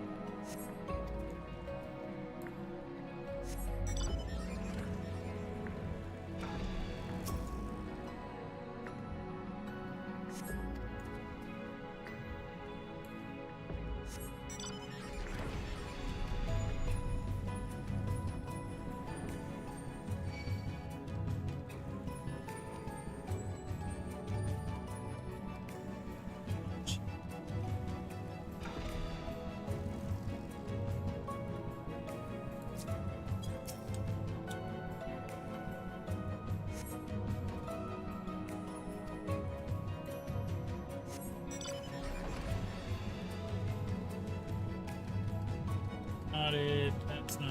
That's not. Oh, is it up here?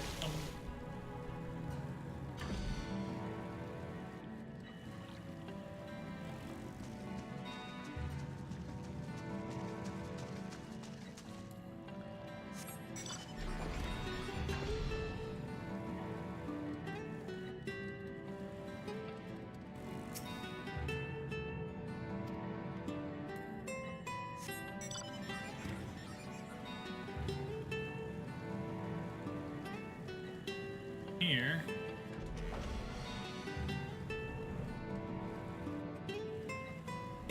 Not over here.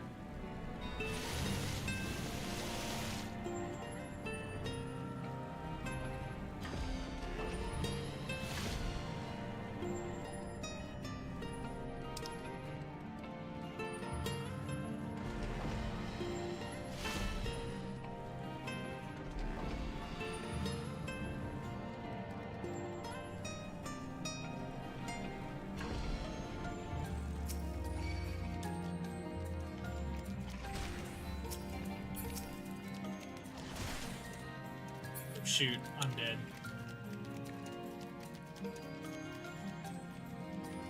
Get out of here.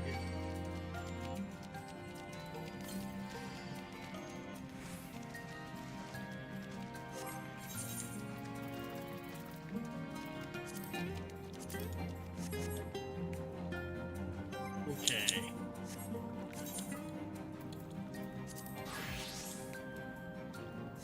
Here we go. Okay. What the hell?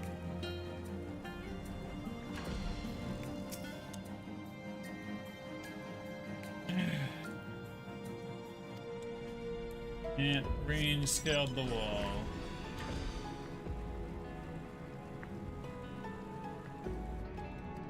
Somewhere.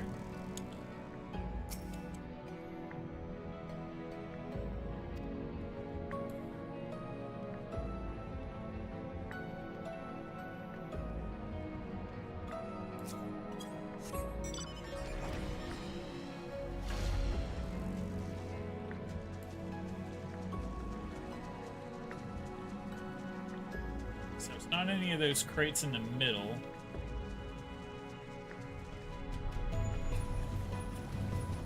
Here.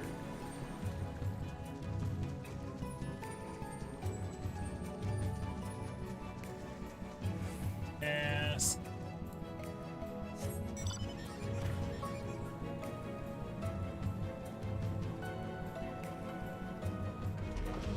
That's weird. Where was this?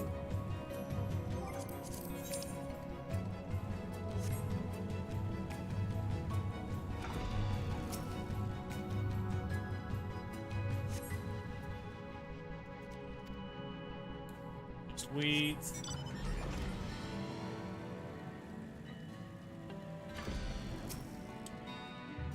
Read this one too, just vegetables. Do I start killing them? Alright, where's the liver, you little shits?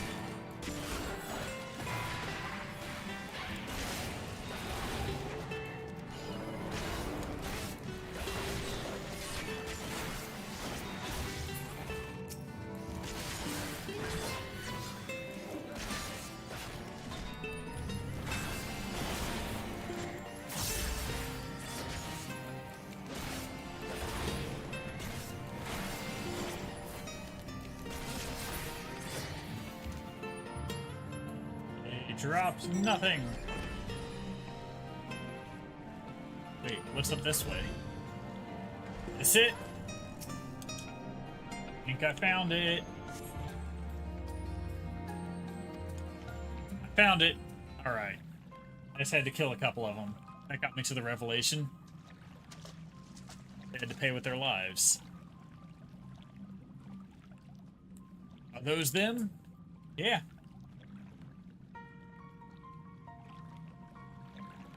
Perhaps you deduced this already, but it seems the Benthos have been raiding Calusian storehouses as well as those of the Ondo.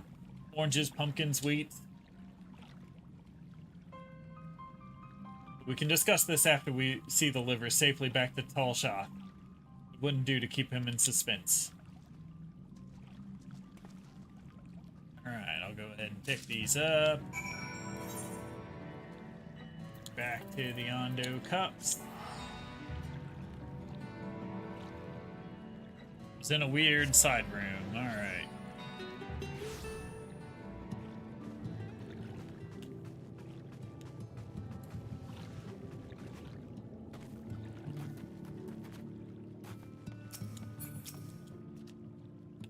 I am relieved to see you unspeared.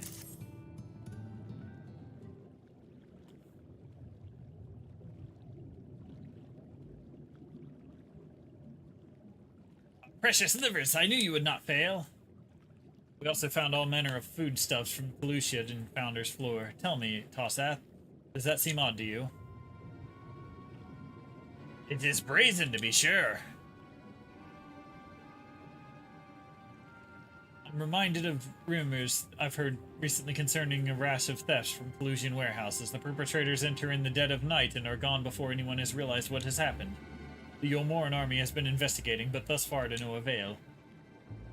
Perhaps the reason they have struggled, though, is that their quarry is of the sea.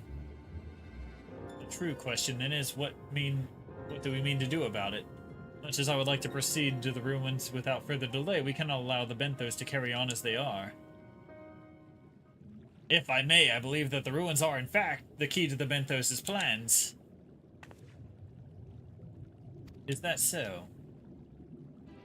These ruins, which lie deep in the Illuminated Land, are a recent discovery. We have seen signs that the Benthos are preparing to claim them with all haste. We would not fathom why, but in light of knowledge that they have been stockpiling resources, it is clear that their queen will soon give birth. They require space to raise their young, and food for both queen and hatchlings to thrive. We can hardly fault them for that. Under normal circumstances, perhaps, but conditions in the Tempest are far from suitable for spawning. Its resources barely able to sustain our current population. There is only one reason they would disregard this. They seek to build an army, and with it take revenge upon the Finless. It is not a surprise they came to us not long ago seeking allies for the cause. We rebuffed them, of course. The suffering of others will not serve as balm to their own. Their queen, however, desires only bloodshed, and will gladly send her children to die in our stead. They are planning to wage war, and that changes matters considerably. Indeed, I doubt this can be resolved without violence, but perhaps with a show of force, we can convince them to see reason before the die is cast. I would rather not risk your people in the attempt. If we travel to the Illuminated Land, is there a way we might identify the ruins ourselves? Yes, once you reach its depths, go further deeper still. You will see a monstrous structure upon the seafloor. That you have come to know to us now as the will of the Ancient Ones. They have guided you here that they may drive out the usurpers. One knows who you seek to use their magnificent creations with vile purpose. I have no doubt they will show you the way forward. I'm afraid that the dead do not speak quite so clearly. Nevertheless, we shall try not to disappoint. If what we seek lieth deeper still, beyond Amarat, I would call upon the assistance of another.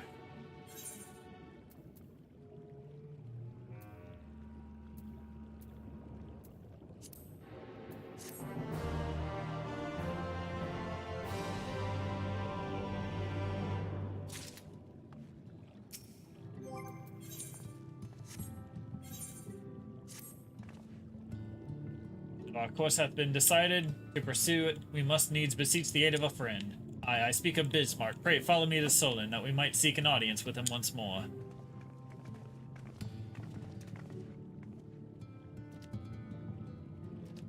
Alright, let's go to Solon.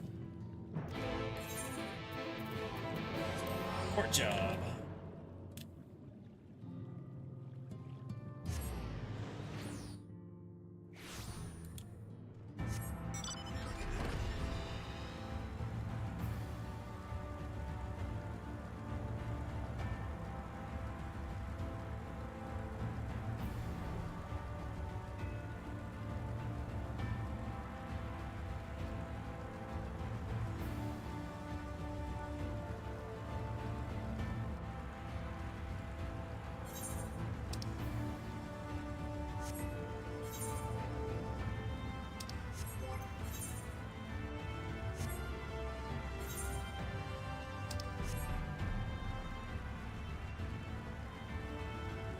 No.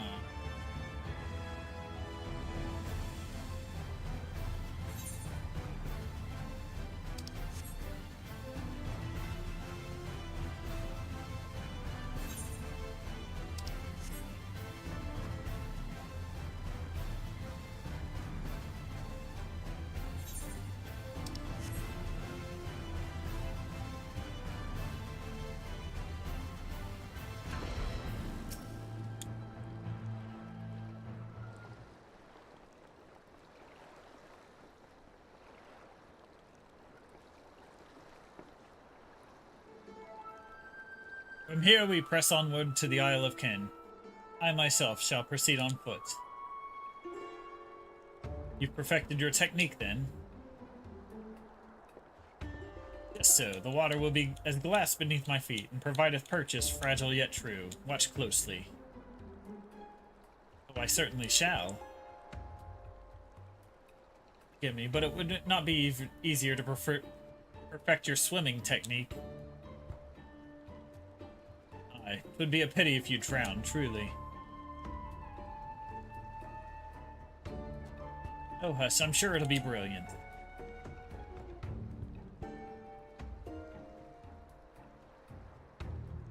Go ahead, Oriange, show us that you can be Jesus.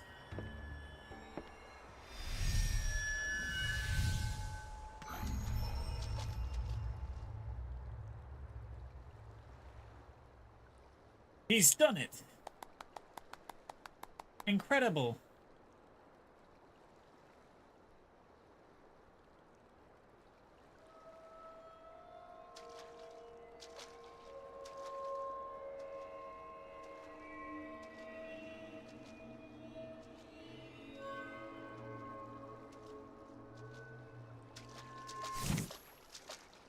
And did he just run out of mana?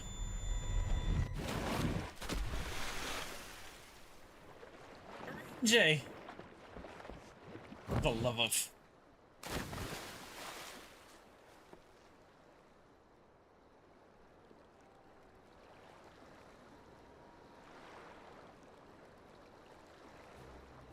Mine apologies. The technique required the purest focus, and mine was lacking. To perfect this magic, I went so far as to deal with the Floth, and with their aid, mine efforts finally met with success, albeit on a single occasion.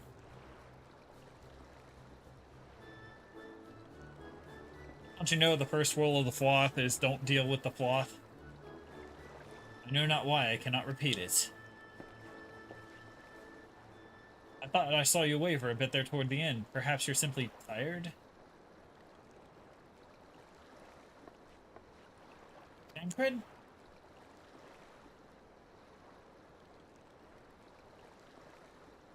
It's nothing to worry about, only a dizzy spell. I thought it may not be wise to go in for another swim just now.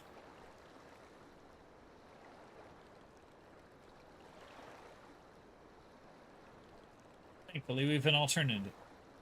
Wonderful little invention, I'm certain you'll agree.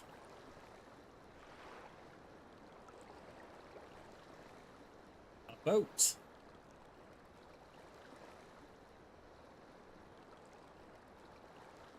Yeah, we'll just take the boat over.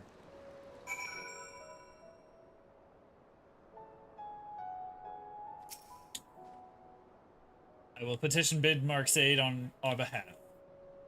Let us pray my diplomacy proveth more effective than mine experimental magics.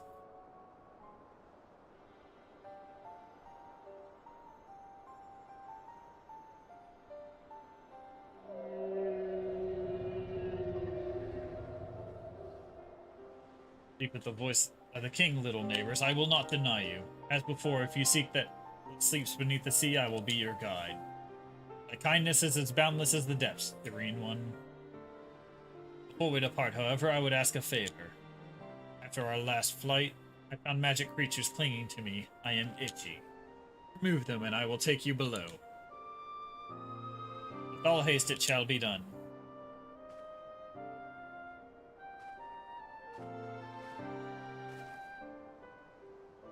So, did he agree?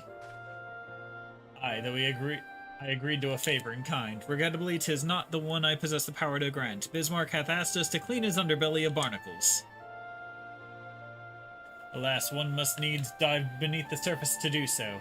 Even if I could master the power to walk upon it, it would avail me not. Oh, for heaven's sake, is that all? Magnarmus and I are more than capable of that. With the Kojin's blessing, we'll have it done in moments, and better than that, than standing here listening to this nonsense. I'll take the right, you take the left. Now go! Alizé, getting shit done.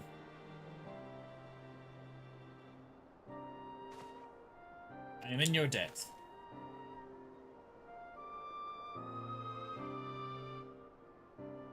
Need to have Sorbonne give everyone the blessing when we get back. Just throwing that out there.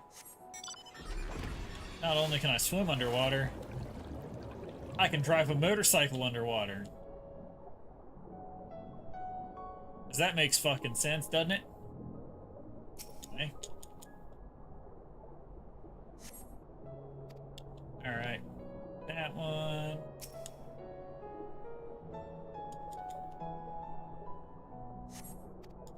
Tenacious Barnacle. That sounds like a band from SpongeBob.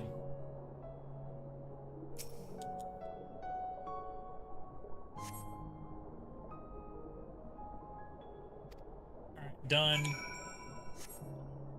Get the hell out of here. Cleaning barnacles, the quest.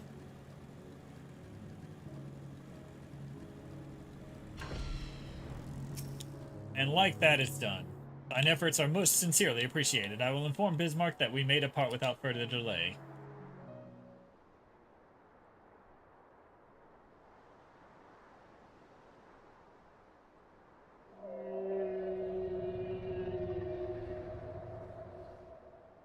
Much better, thank you, little neighbors.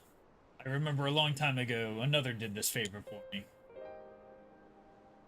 After the flood, when I chose this spot for my slumber, he came and made a home on my back. Ken was his name. When I grew itchy, I stirred, but he was not afraid to. No, he asked me what was wrong. I told him of the creatures clinging to my belly. He dove into the water. He helped me. He was my friend. He told me he wished to live in peace, away from his people and their wars. This I understood.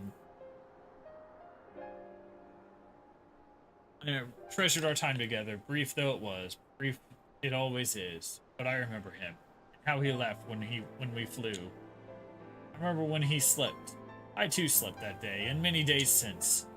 But the light fades and the darkness returns. Ken sleeps, but in memory, he laughs. Together we fly. I am here. I am awake. Feels so good to speak and be heard again. A shame others cannot understand me. If thou art willing to learn, I would gladly teach thee the language of a man.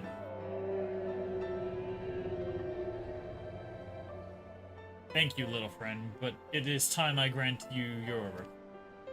But first I shall take flight and cleanse my body and prepare. The dive will be swift. But I would not have you struck by errant debris.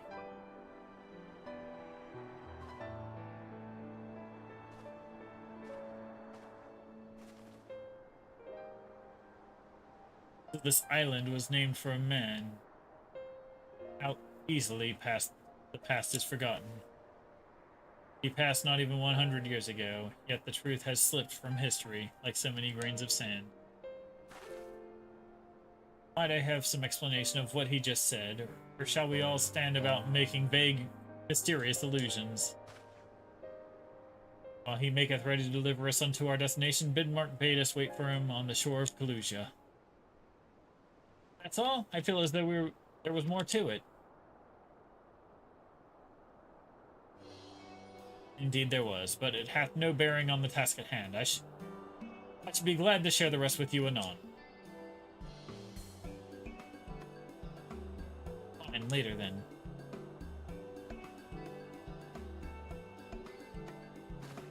If Bismarck requires time to prepare, I might suggest a short respite, for Urianger and Thancred in particular. I require no such thing. I am the picture of perfect health. Mine was but a momentary lapse in concentration. Worry not on my account. You mustn't push yourselves so. Please rest for me.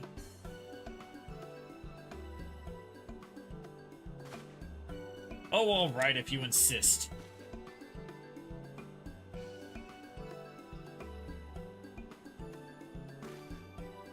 You too, Magnarmus. You've been running yourself ragged. Yes, ma'am.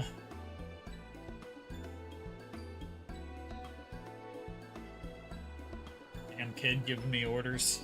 Anyway, in that case, I leave the old man in your care. The rest of us will meet you all at the split hole anon.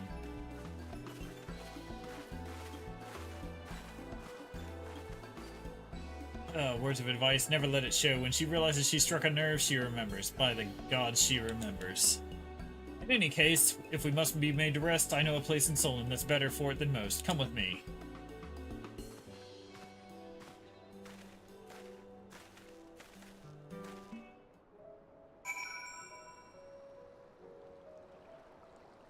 Gotta speak with Thancred. May as well have a seat. We wouldn't want our elderly knees to give out.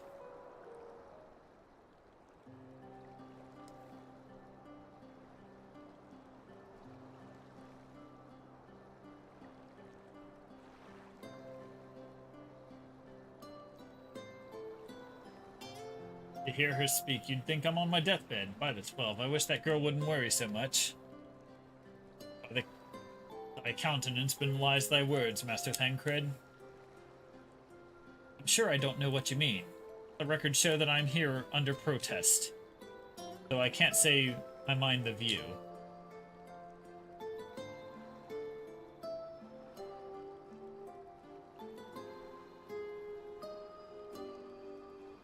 If the abundance of anglers is any indication, even an amateur might land an impressive catch. Shall we try our hands at it? Someone, quickly!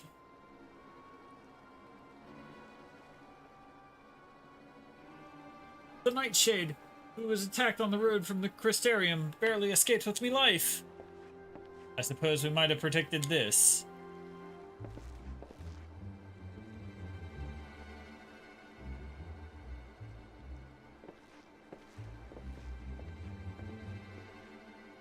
You mean you'll help for free? Thank you! If I recall correctly, Nightshade is the local band of outlaws. I doubt they'll trouble us over much. No more than they already have by interrupting our relaxation at any rate.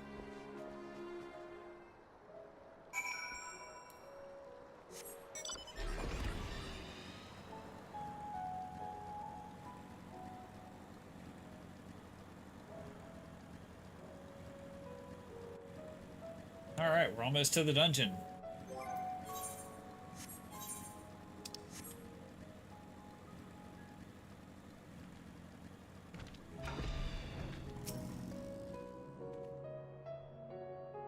These two have matters well in hand by the looks of it.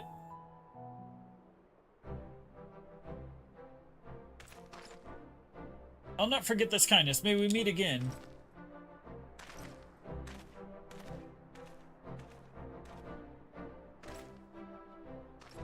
Is that you, sir? Don't tell me you just deprived that poor fellow of the honor of being rescued by the Warrior of Darkness. We had no idea you were in the area. Fancy us meeting again so soon. Why, I believe I even recognize your companion. Ah, yes, from the infirmary. You had a message for the Crystal Exarch, did you not? It's good to see you back on your feet, and on patrol, no less. Oh, it's nothing as official as all that. Strictly speaking, we're off duty, but as we had a free moment, we thought we'd give a few less traveled roads a look. The guard doesn't have the hands to patrol them regularly, you see. That's admirable. There are so few so devoted to their duty in Lakeland or beyond.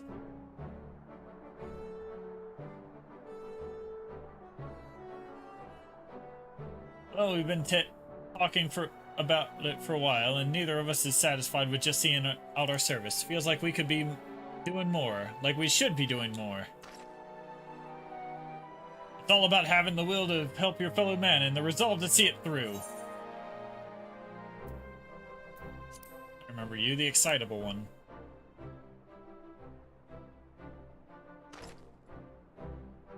Sorry, sir. I'm a bit overexcited the other day. I couldn't get my words out. The name's Vonard, sir. I'm with the guard, but I don't just want to protect Lakeland. I want to protect the lot. Just like the Warriors of Light. Sadly, our duties prevent us from venturing too far from our own little corner of Northrend. What we'd really like is to do is travel, to better ourselves, and to go where the need is greatest. But everyone has to start somewhere, don't they? For now, if we can't stop the Nightshade from robbing the odd fisherman, then that's what we'll do.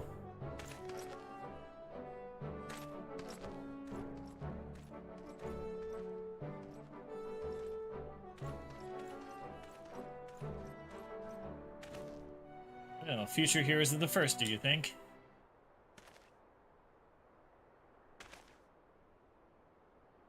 They want not for spirit. It is but a pity they draw inspiration from so clouded a wellspring. Yet it availeth us not to fret in idleness. We must needs press on if we are to bring Elidibus's schemes to light.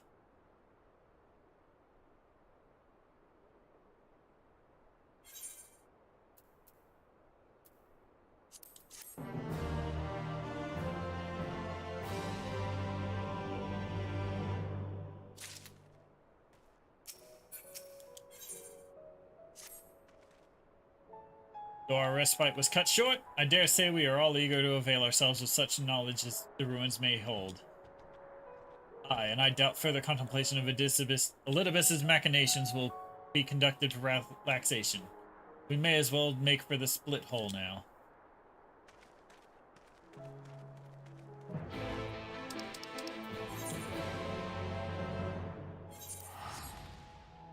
Alright, let's go.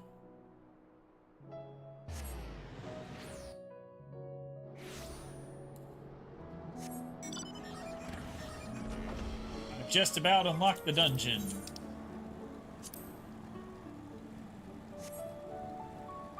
Looks like Francis entered it without me.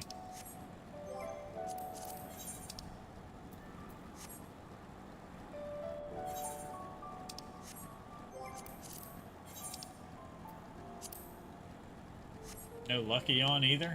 Okay.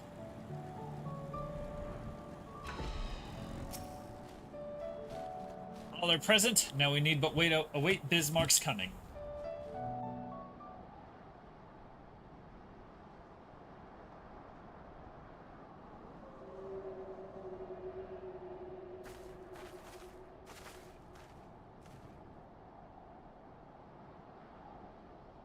It's time. Pray make ready.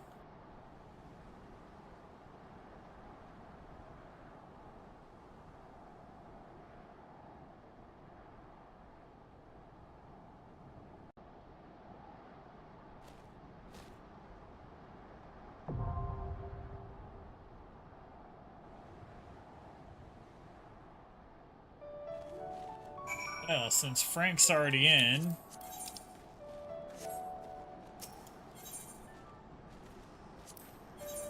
guess I'll just go with NPCs. My strength is yours. Let's see, who's healing? I'm obviously tanking. Yeah, I'll bring the twins in Ishtola, why not?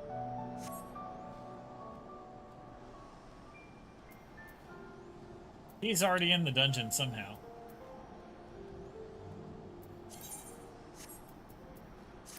So, guess I'm going in.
There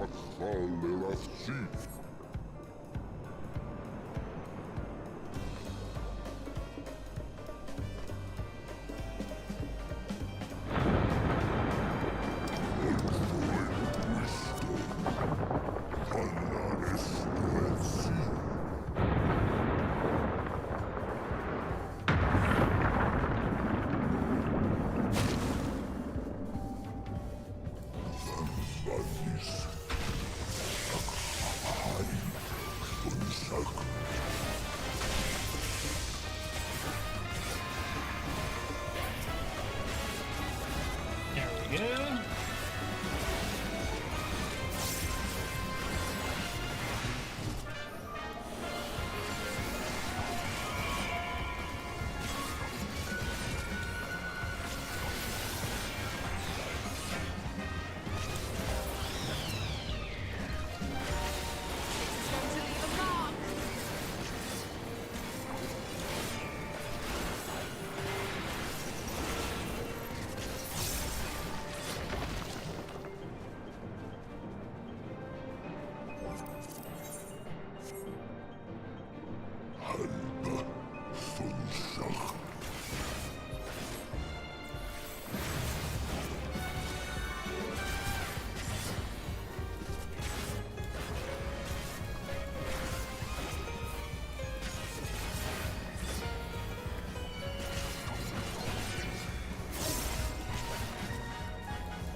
There it lies. I give you my breath. Okay. We're at the end.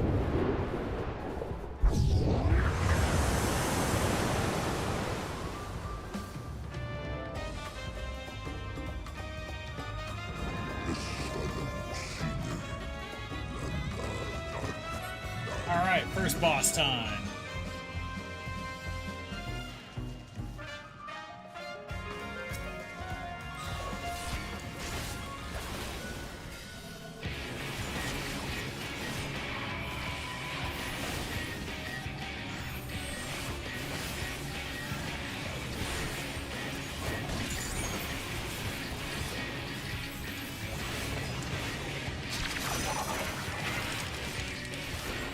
I'm gonna guess here.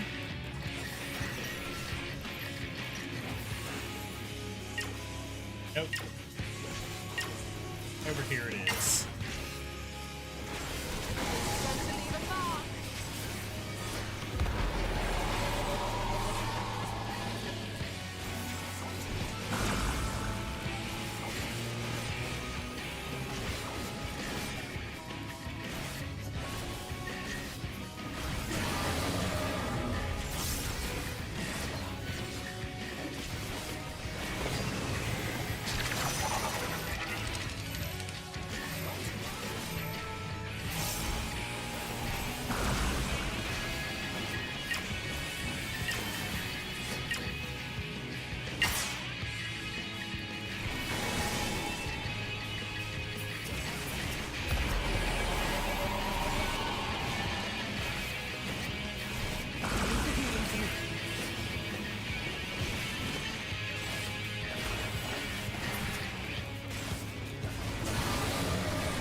Alright, one left.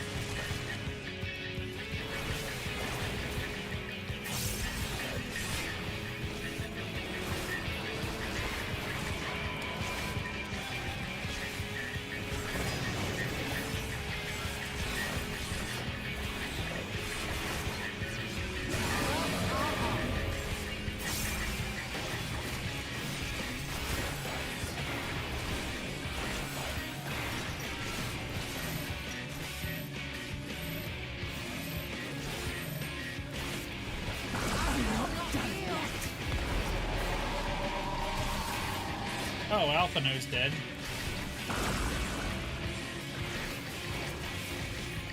Healer's down.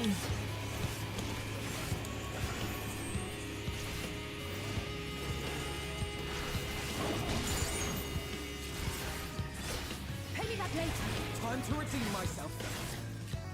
Oh. Oh, they got Alphino. Not done yet. Got him. Alright. Monster down.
Forgot how slow it was running with AIs.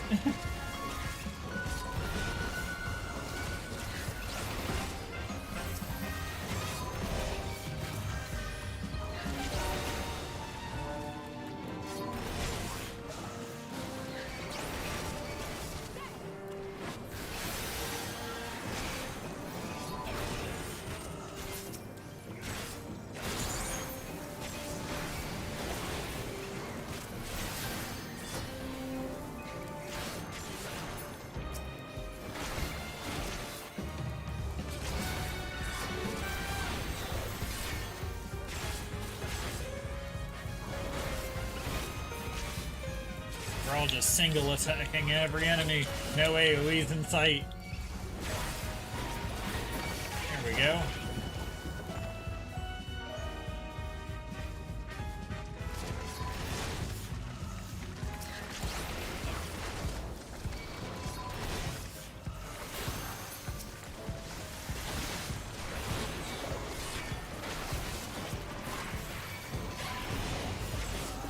Away with you!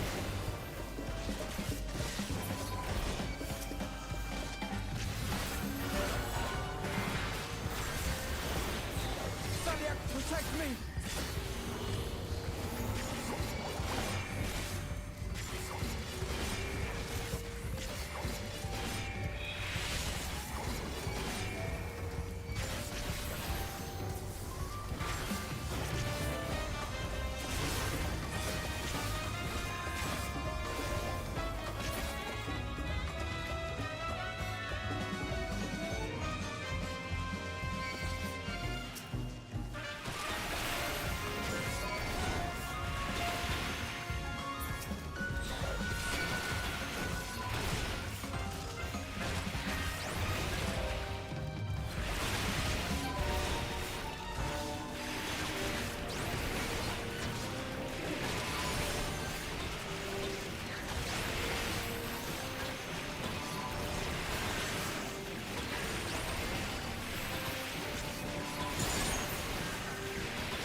we go. Next boss. About halfway through.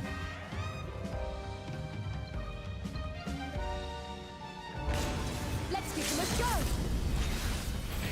And Alizé wasting the limit break as usual.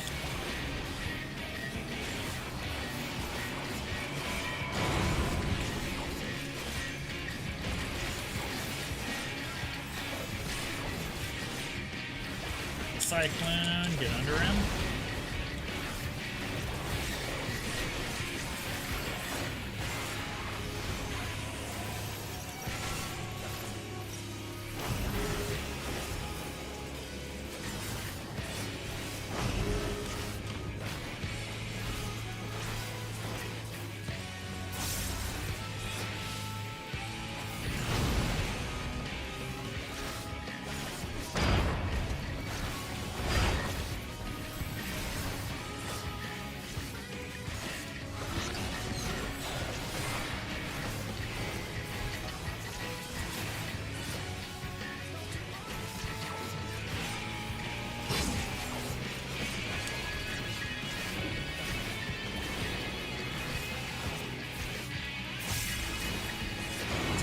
Wide, there we go.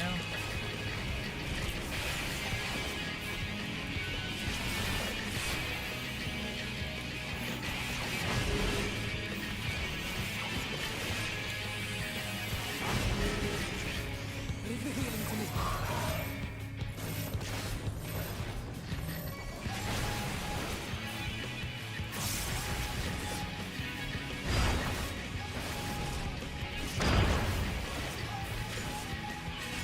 Get away.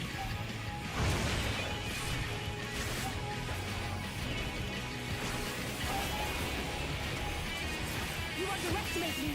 Gonna be raid wide damage. And that.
Alright, last wave of bad guys before the final boss.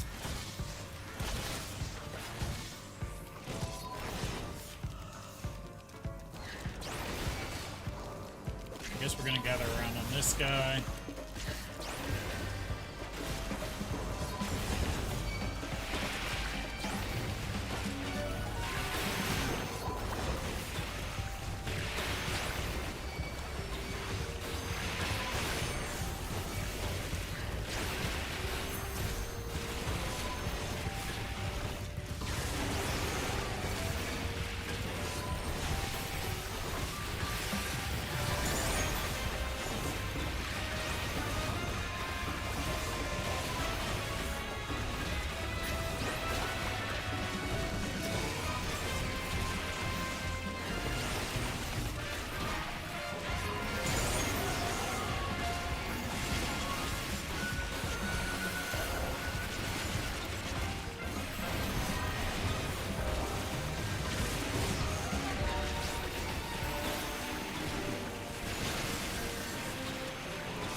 Down to just 3 enemies.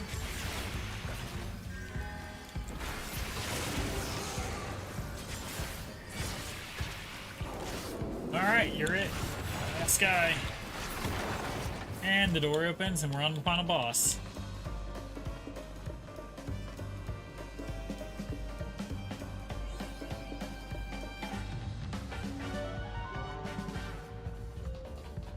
You still in chat, Frank?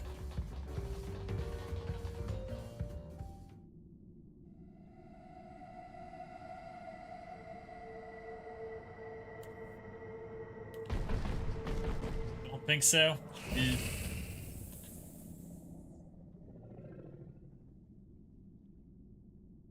Alright, there's our boss. Guess we got a killer. Alright, let's go.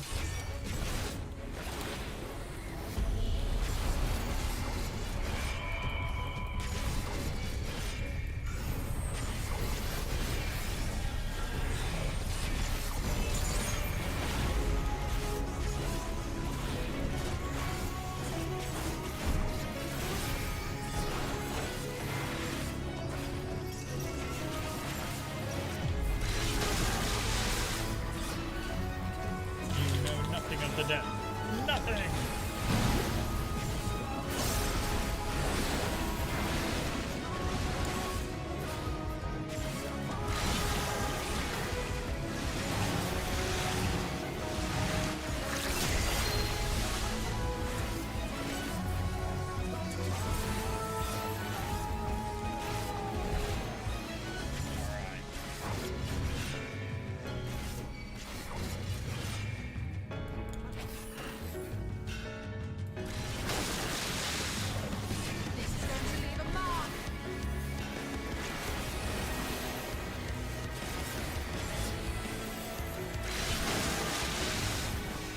Well, I was left to start it with NPCs, and I'm alive.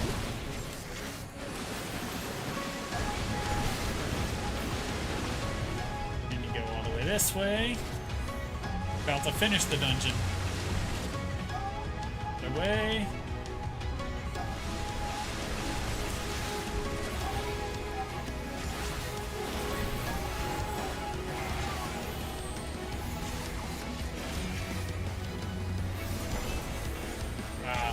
Too slow.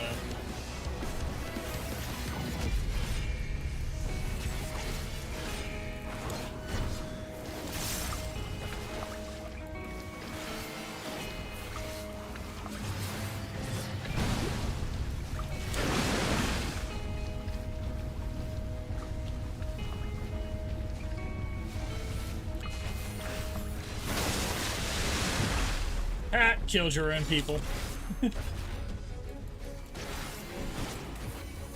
One of them yelled betrayed.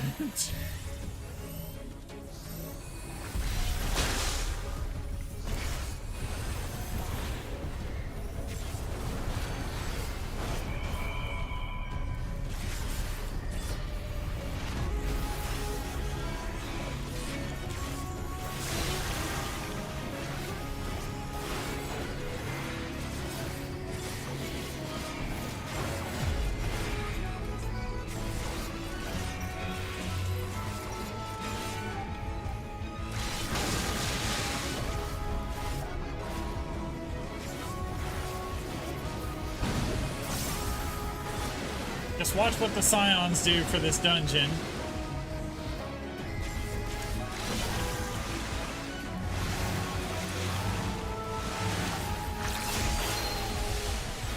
And follow what they do for the mechanics.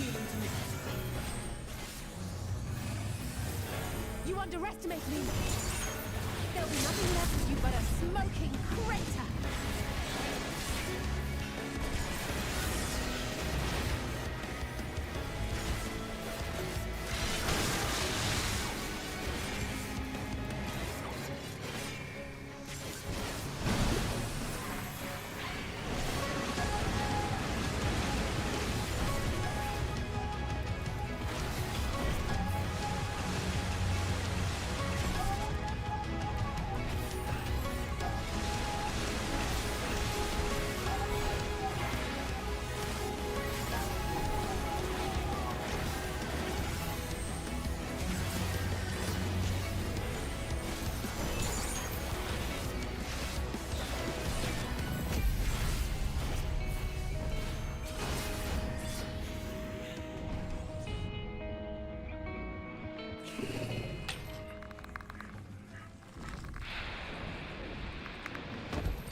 Oh, she did. And we have killed it.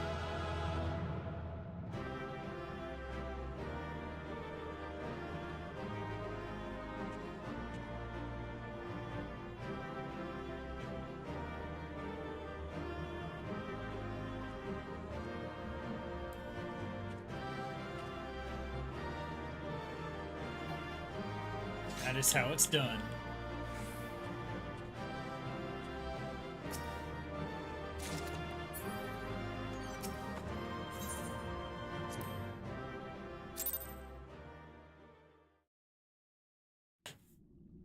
Which boss are you on? This structure must have served an important function. And here are yet more crystals.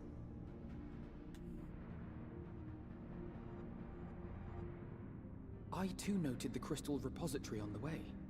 The Benthos seem to employ them in their spellcasting. In such vessels did the ancients preserve concepts, ideal forms to be drawn upon in the act of creation. That so great an abundance should reside here lendeth credence to Ishtola's conclusion. This facility held great significance.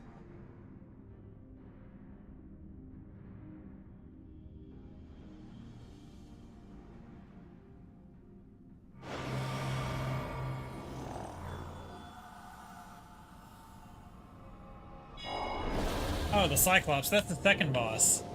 First boss was the weird skull-head Tyrannosaurus thing.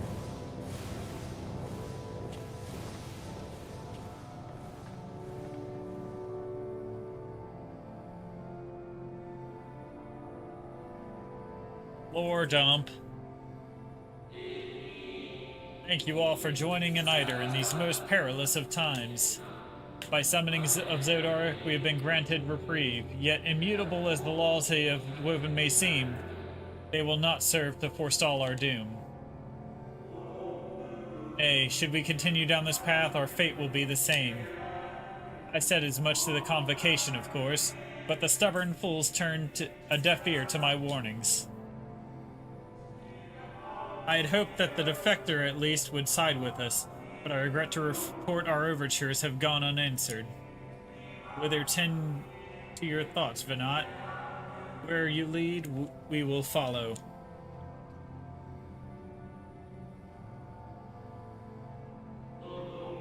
I shall not speak ill of the Convocation. They too seek only to secure the future of our star. Yet it is plain they will not countenance a permanent solution. That being the case, we must ask ourselves a simple question. Are we prepared to pursue our chosen course?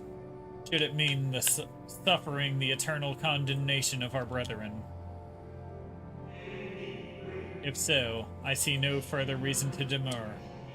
Let us bring forth the light that shall ever after keep the darkness in check.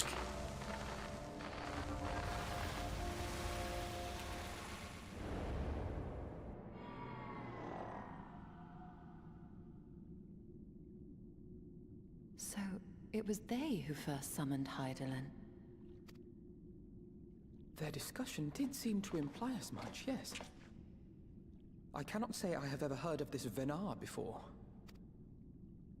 For a certainty, Emet-Selch never uttered the name, speak though he did, of the schism which Zodiark's advent wrought upon mankind. Some were of the viewpoint that his power must needs be restrained, and to that end did they call forth she who would serve as his shackles. We now know that it was this Venar to whom they looked for leadership. And that this place, in all likelihood, served as their headquarters. The presence of such intimate records attests to that. I would hear what else they have to tell us. All of it. Did anyone see the source of the image?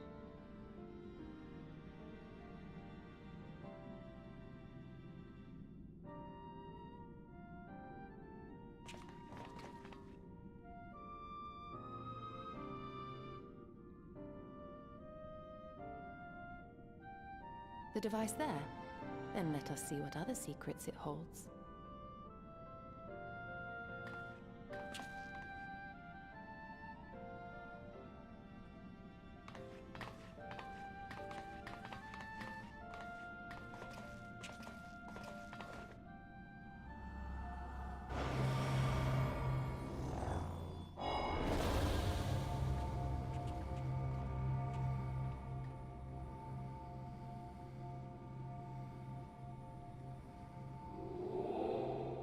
Nah, please. Why must it be you? If I may speak plainly, I would sooner it were another. Any other. You are our leader. None can take your place. You know as well as I that but few support our cause. Far fewer than they who would place their faith in Zodiark. If Hydaelyn is to stand a chance of opposing him, I am the only one who might suffice as her heart. Rest assured, however, I shall not vanish from this world. The form I take shall ever remain my choice. And I will press you no more. Only know this, you will be sorely missed.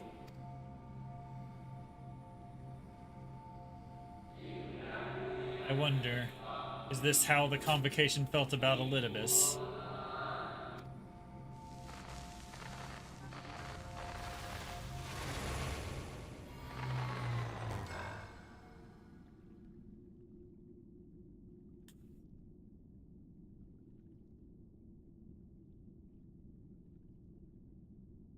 What?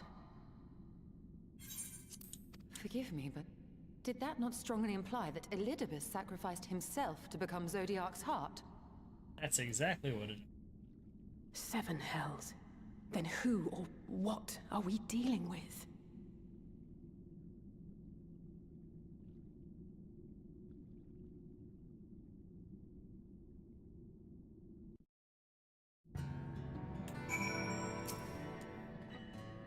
This device appears to activate via form of ethereal attunement. Not unlike an aetherite. Beyond that, I can say little for certain, save that we should take this opportunity to see what other records it contains.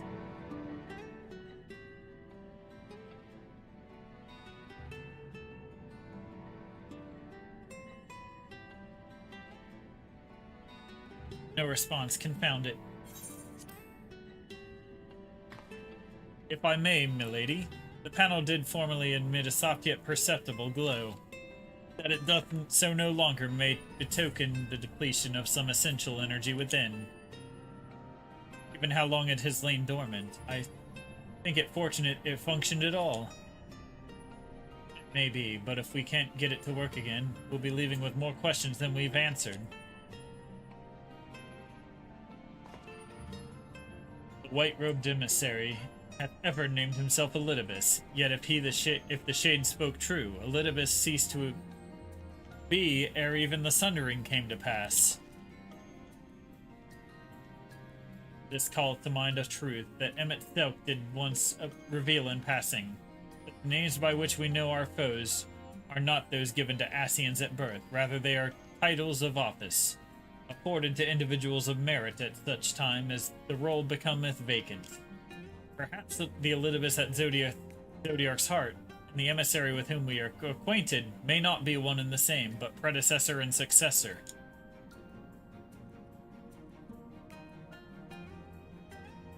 It's possible if the previous Elidibus perished before the final days, the one we know could still be a survivor of the Sundering. And yet, something in that explanation rings false. I will remain for a time. I will not abandon my attempts to revive the device so soon. There is more to learn here. I can feel it. In matters of etherology, I know of none as capable as thee. If there existeth a mean to learn more, thou wilt surely find it. Whilst thou art thus engaged, I shall attend to matters on the surface.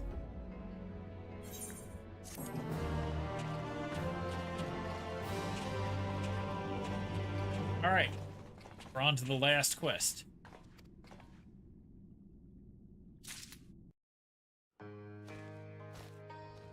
How good is your dungeon run, Princess?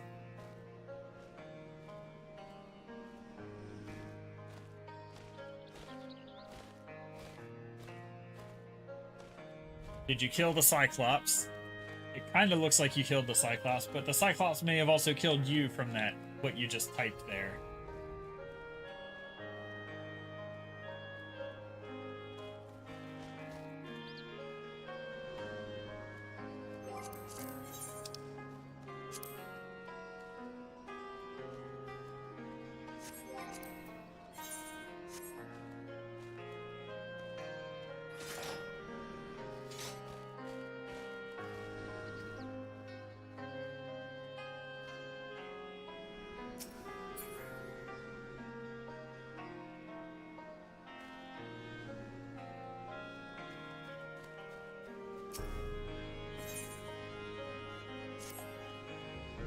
Can we but uncover Elidibus's true origins, we may yet come to understand his designs. To that end, Ishtola must needs be afforded as much time as she doth require to complete her investigation.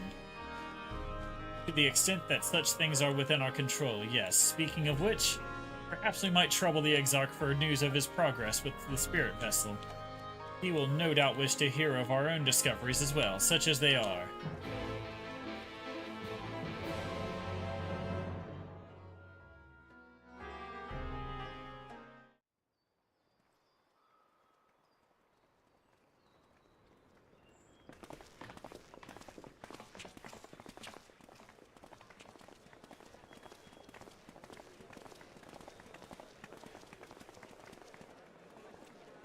Dare I ask what's going on?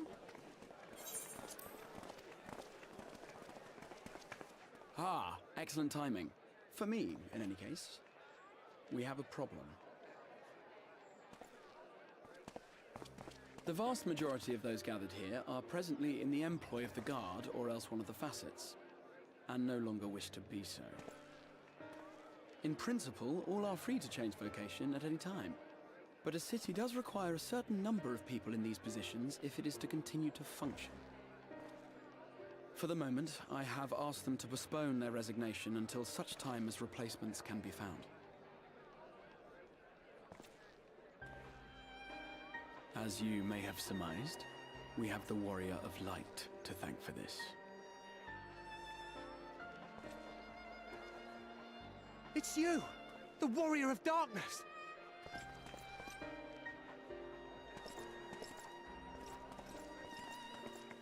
You understand, don't you? Someone's going to have to look after this place once you're gone. We just want to be ready to do our bit when the time comes. And not only here, but everywhere. Which is why we've got to get out there and lend a hand to those in need.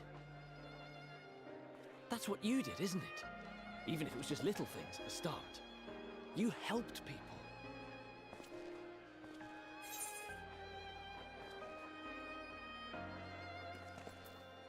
Well, yes.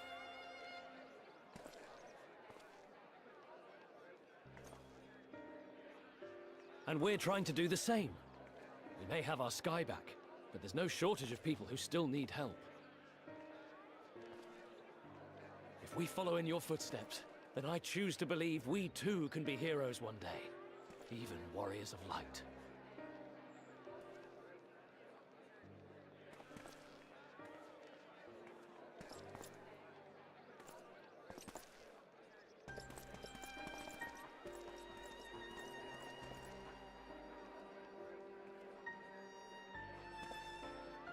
What are we to say to that?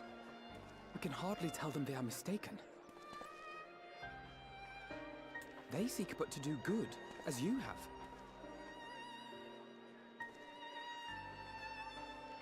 But no more can we stand idly by and suffer a paragon's scheme to proceed unchallenged.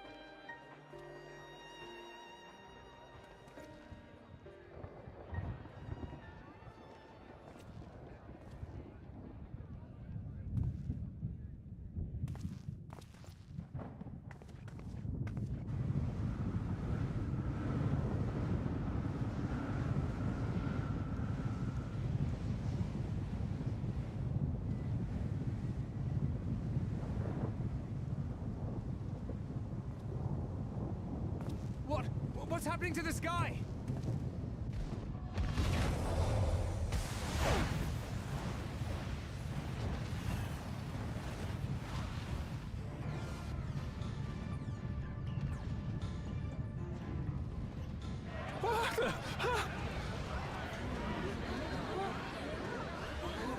Wicked White.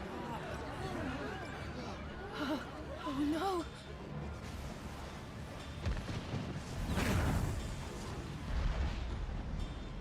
By the 12.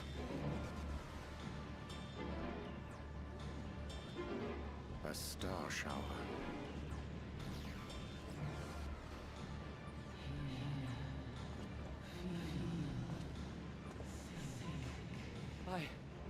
I hear a voice. You and all. Why does it feel like it's inside my head? Hear, feel, think. I hear it. Me too. Did I not tell you, my friends? You are warriors of light!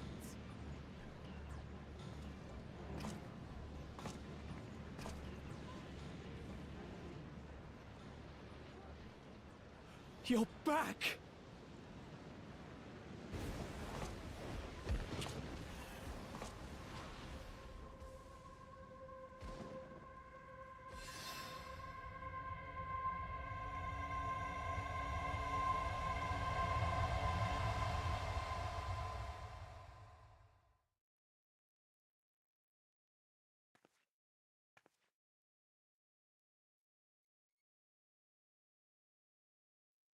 Oh, the sky's back to normal.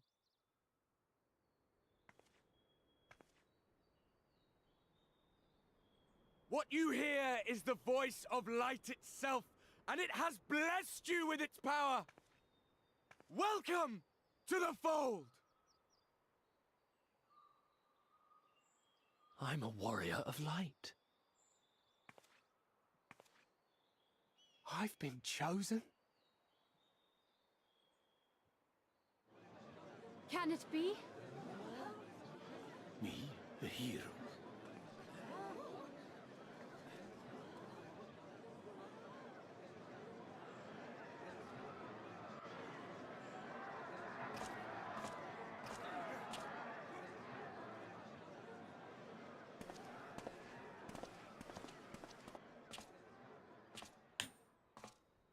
Wait!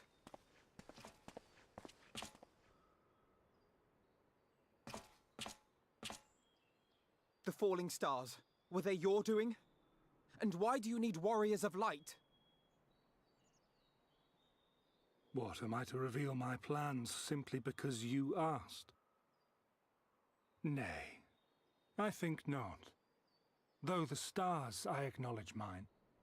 A convenient illusion, apt to awaken what little is left of the power that once resided in your sundered souls.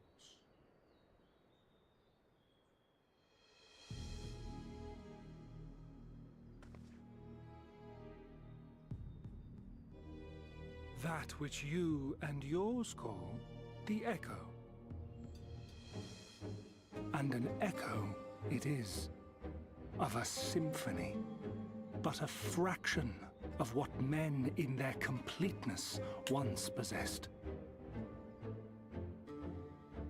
Even those among you who tower over others in the gift have only the faintest trace of it. But though sundered and forgotten through death and mocking rebirth, it has persisted. A whisper of our past, burned into your very ether, along with the sight of our end.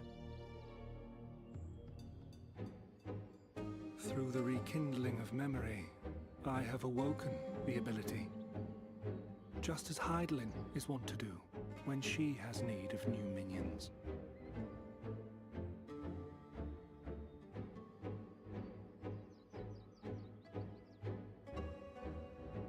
The echo hath ever been thought a gift from Hydaelyn, a boon granted solely to her chosen. Yet thou wouldst claim she merely awakeneth the power that men should hearken unto.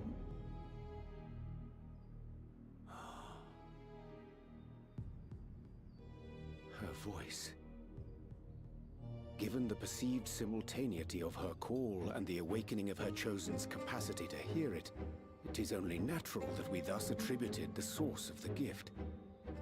Yet if, in truth, the echo is a prerequisite for hearing her voice, one might surmise that her call never ceaseth, such that all who awaken to their innate gift might receive of the blessing of light at the self-same instant.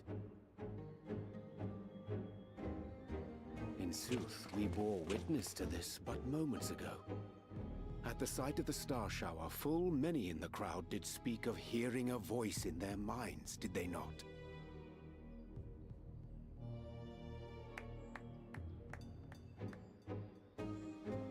Just so.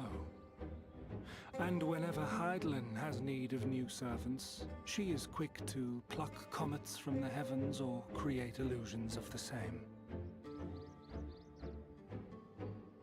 Why then didst thou conjure this vision, full knowing that thine age-old foe would thus claim those awakened to the gift?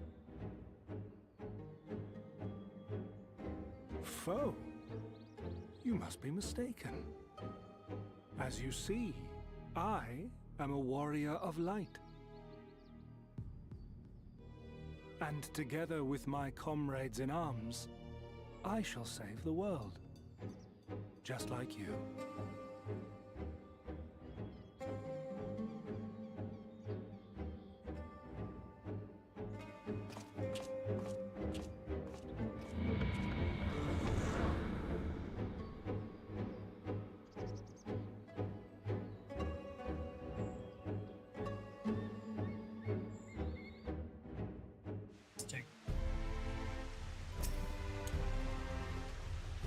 The more Elidibus reveals, the less I understand, but that he has made a fine mess of things is plain.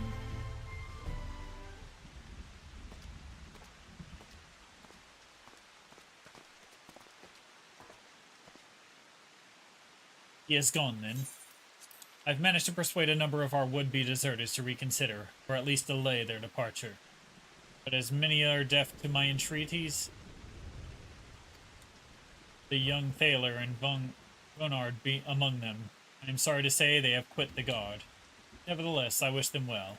Whatever Elidibus' plans for them might be, the pair have only ever had the best of intention. And can hardly blame them for thinking themselves as heroes elect, not after having been blessed with the Echo. And it's not as if they'd shown the requisite spirit. I quite agree, though the impetuous for their sudden departure may have been words falsely spoken. The men and women in whose footsteps they would follow are heroes in truth, warriors of light, Ardbert, yourself most of all. So I would ask a favor of you. Speak with them ere they embark on their journey, and furnish them with what wisdom you can. They've set off for the Amaru launch, but you should still be able to catch them if you leave now. With the effort, I'd say. If I recall correctly, Raban took the time to usher you out into the wider world many moons ago. I think that comparison rather flatters Thaler and Bonnard, but the point still stands. They would doubtless being greatly encouraged were the warrior of darkness himself to see them off. Thou art willing, I prithee go. Thou mayest safely leave task of unfolding that which did transpire at Amnesis to us.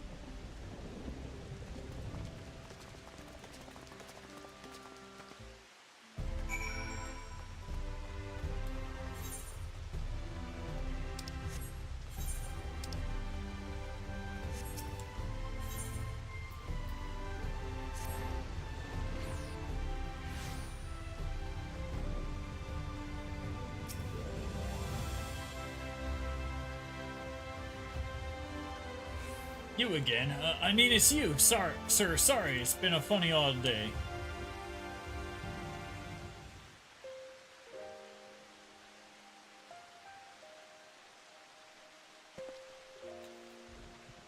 You can be sure we'll take those words to heart.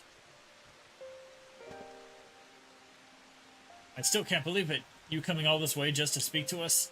I swear we won't let you down. So long as it helps someone, we'll do what needs to be doing out there, no matter how small. And when larger threats loom, we'll be ready to face them. You see if we aren't.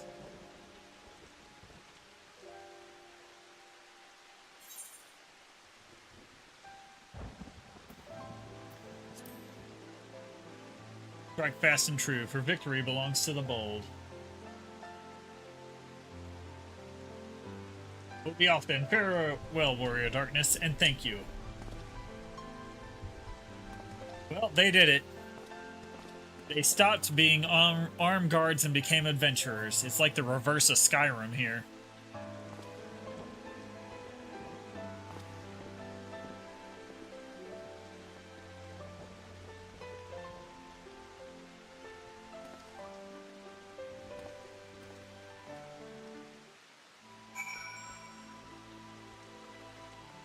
Speak with the Exarch.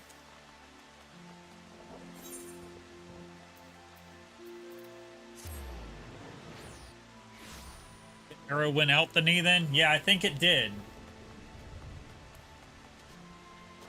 They pulled the arrow from the knee. Does this mean they got a divorce?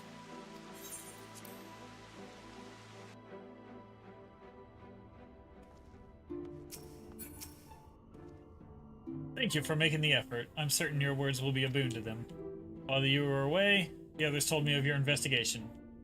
We have yet to discuss how to proceed, however.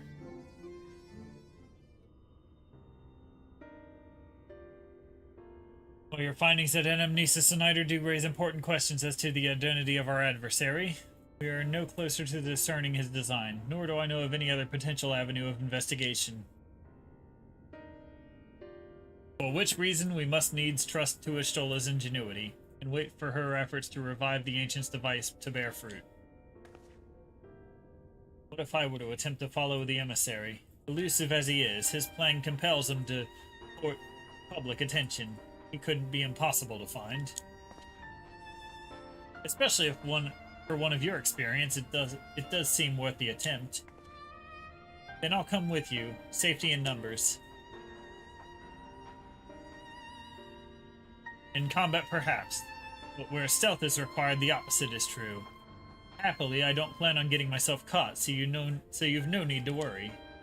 Nor do I intend to vanish for moons on end. We still have the empty to attend to, don't we? Alright. and I look forward to your return. And it sounds like the rest of us should avoid doing anything which might prompt Elidibus to look too closely at our movements. Insofar as it's possible, I recommend we limit our activities to the Crystarium. Speaking of which, Exarch, might I ask if you've made any progress on the spirit vessel? Of course, we are presently studying the principles of underpinning memory transference, I believe, nearing the requisite level of understanding. Less hearteningly, practical trials of transference methods suited us for use with the vessel have yet to yield satisfactory results, to put it mildly. There are still many promising possibilities we have yet to attest. Even, indeed, though it may take some time yet, we are still on our way to a solution. And I shall not rest until one is found.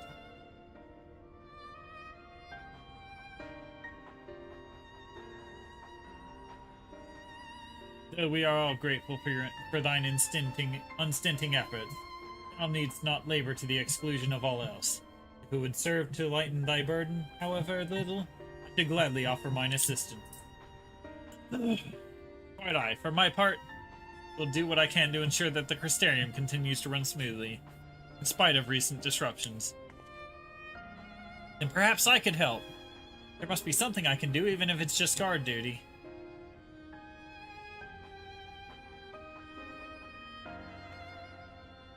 Thank you, all of you. I shall breathe easier for your assistance. Of course, on the evidence of recent past, it will not be long before some new crisis evolves to throw our plans into disarray, at which time your services will be in particular demand. That being the case, perhaps you might take this opportunity to retire to your suite at the Pendants. Sure. For the Pendant.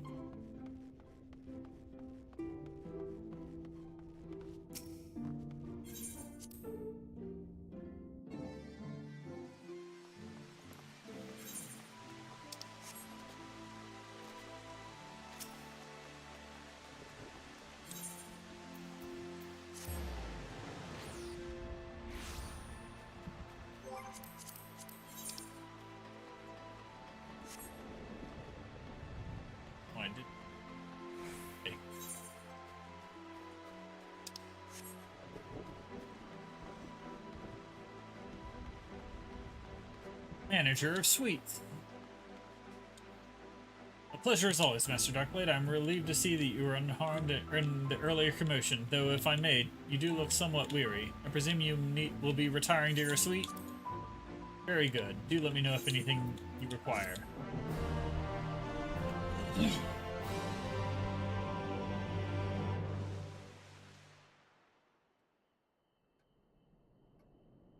Bit weird in here without talking to Ardbert.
Master Darkblade is Glenard from the Wandering Stairs. I apologize for calling so late.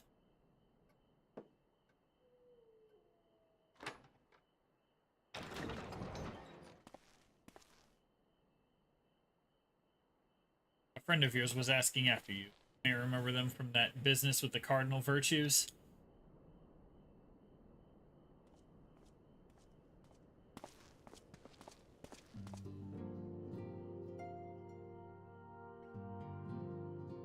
Well met, Dinner.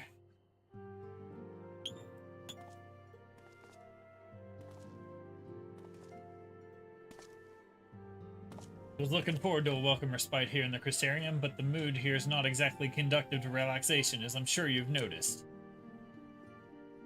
Aye, I'd wager you know more about what's going on than anyone else in this city. Care to share?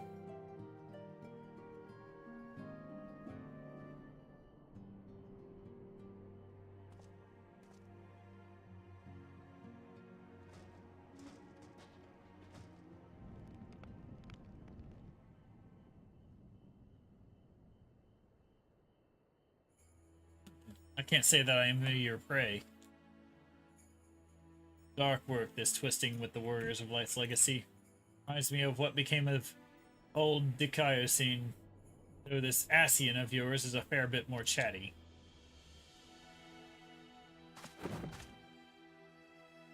I'm tempted to silence him myself. Brandon made his mistakes, I'm sure. They all did. But the past is the past. They've earned their rest.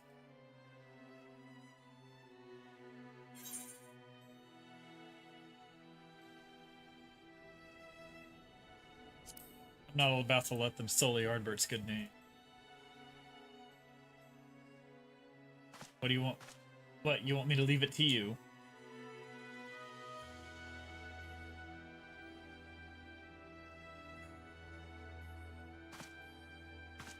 Right. I'm not the only one carrying all that weight. Very well. But only because you asked. Remember, if you ever need me, just say the word. I'll be there.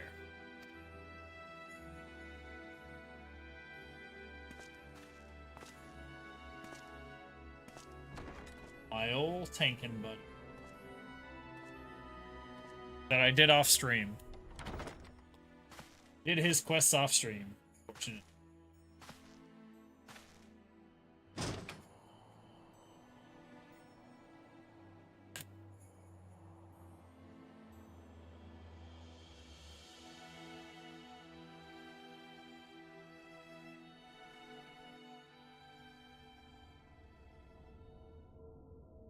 Meanwhile, the Crystal Tower's umbilicus.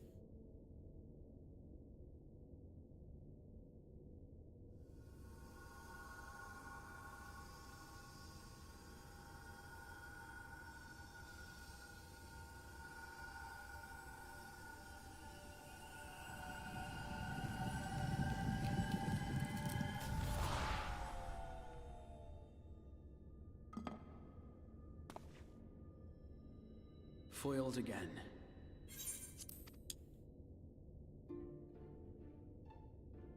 If I cannot imbue the infernal thing with my power via magical means, we may need to devise a way to infuse the vessel with my blood after all.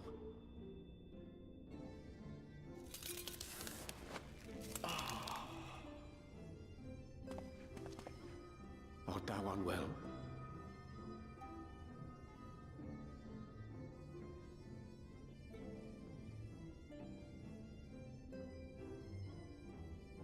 Or perhaps a brief respite? It wouldn't do to overtax yourself.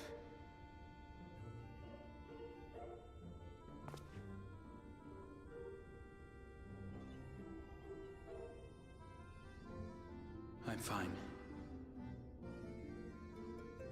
And given to stubbornness, I'm afraid. Especially when I have a stake in the outcome.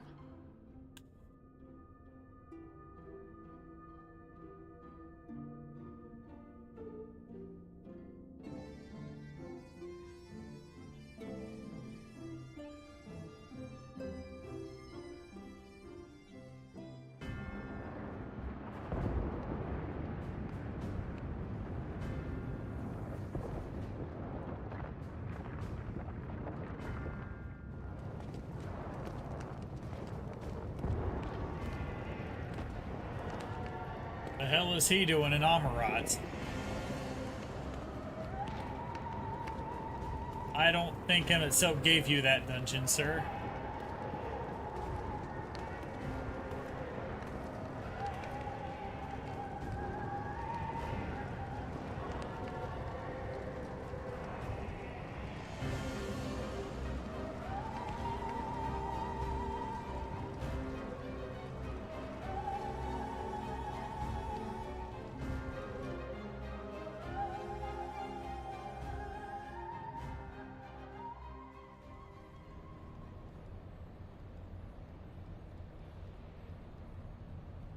dream again.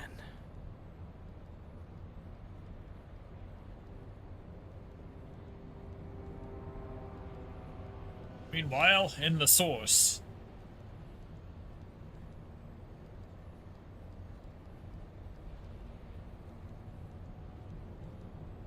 A recurring dream. They do so fascinate me. Might I trouble you for the details?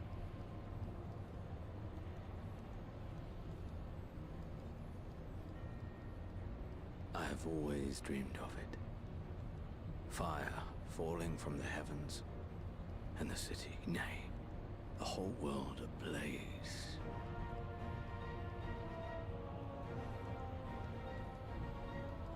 Indeed. Could Emmett Selk have found a way? Precious few possess memories of the final days.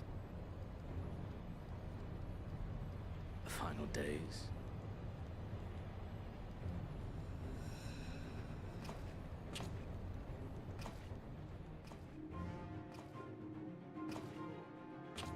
Why, yes. Admittedly, my knowledge is mostly second-hand, but if you are interested, I will gladly tell you the tale.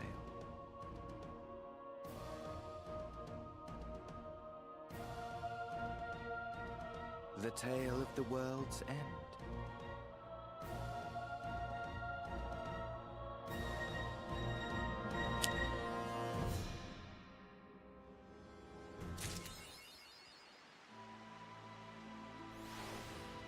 Hey, more heroes.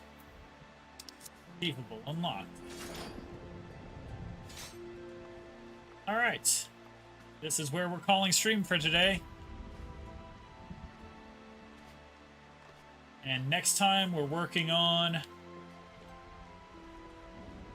Eden Raids Part 1. So...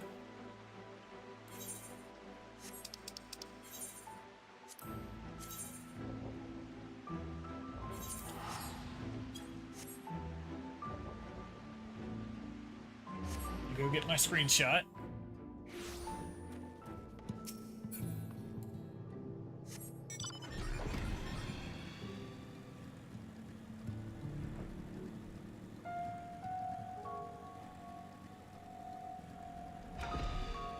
Into the bubble car.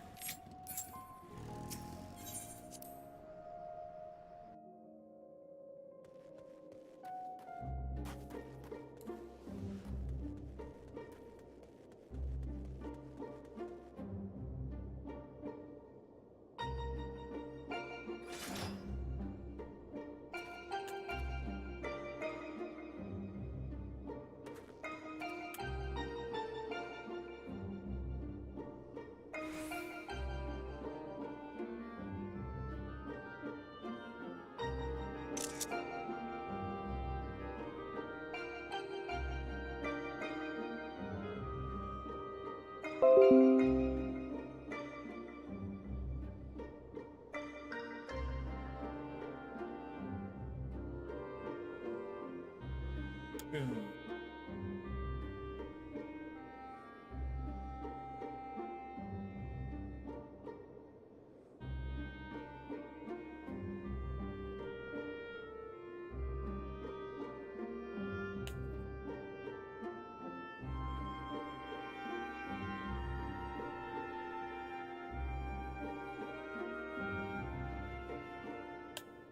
All right, stand.